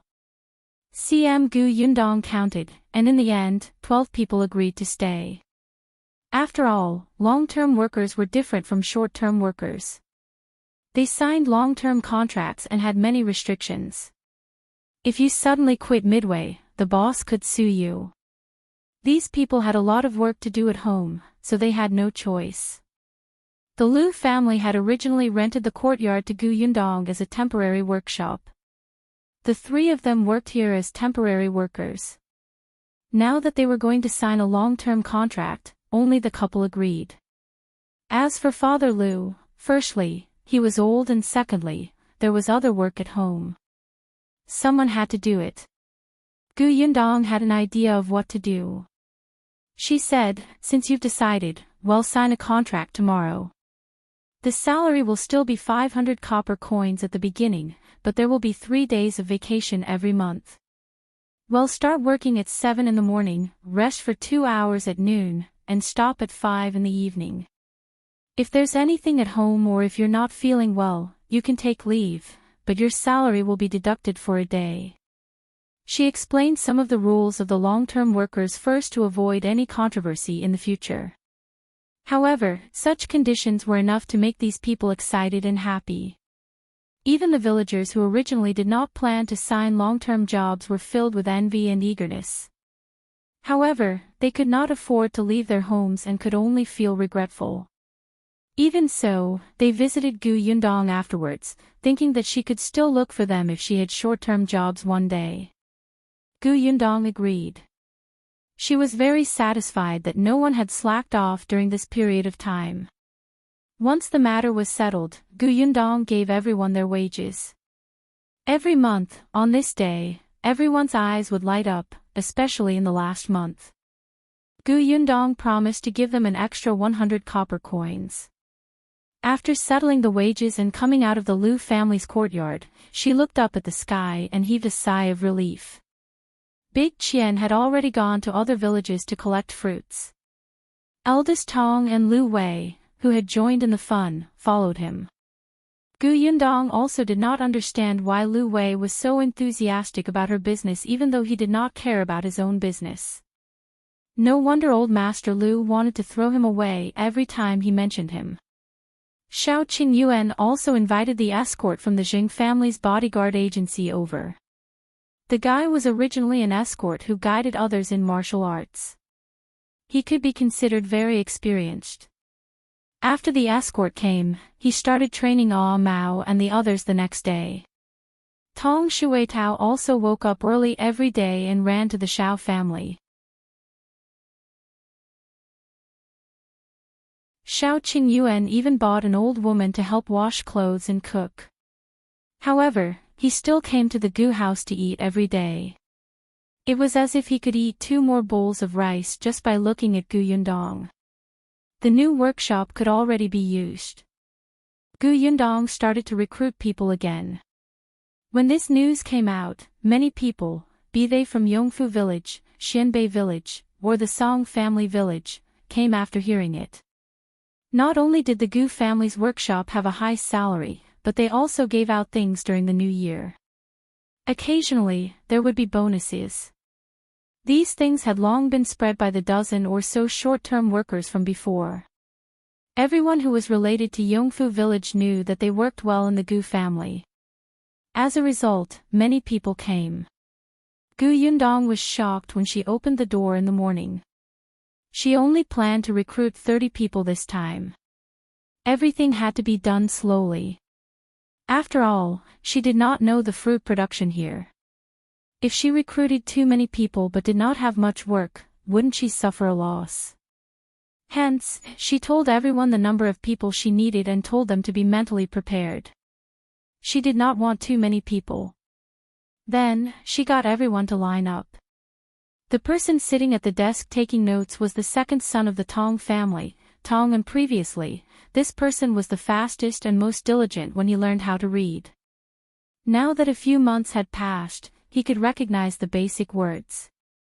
You're tuning in to the LoveLore Library YouTube channel. We're so grateful for your support and don't forget to subscribe to join us on this incredible journey through captivating stories. Your generosity through donations truly makes a world of difference, as it's the primary source of revenue that allows me to expand and enhance this channel for you. Thank you from the bottom of my heart for being a part of this adventure.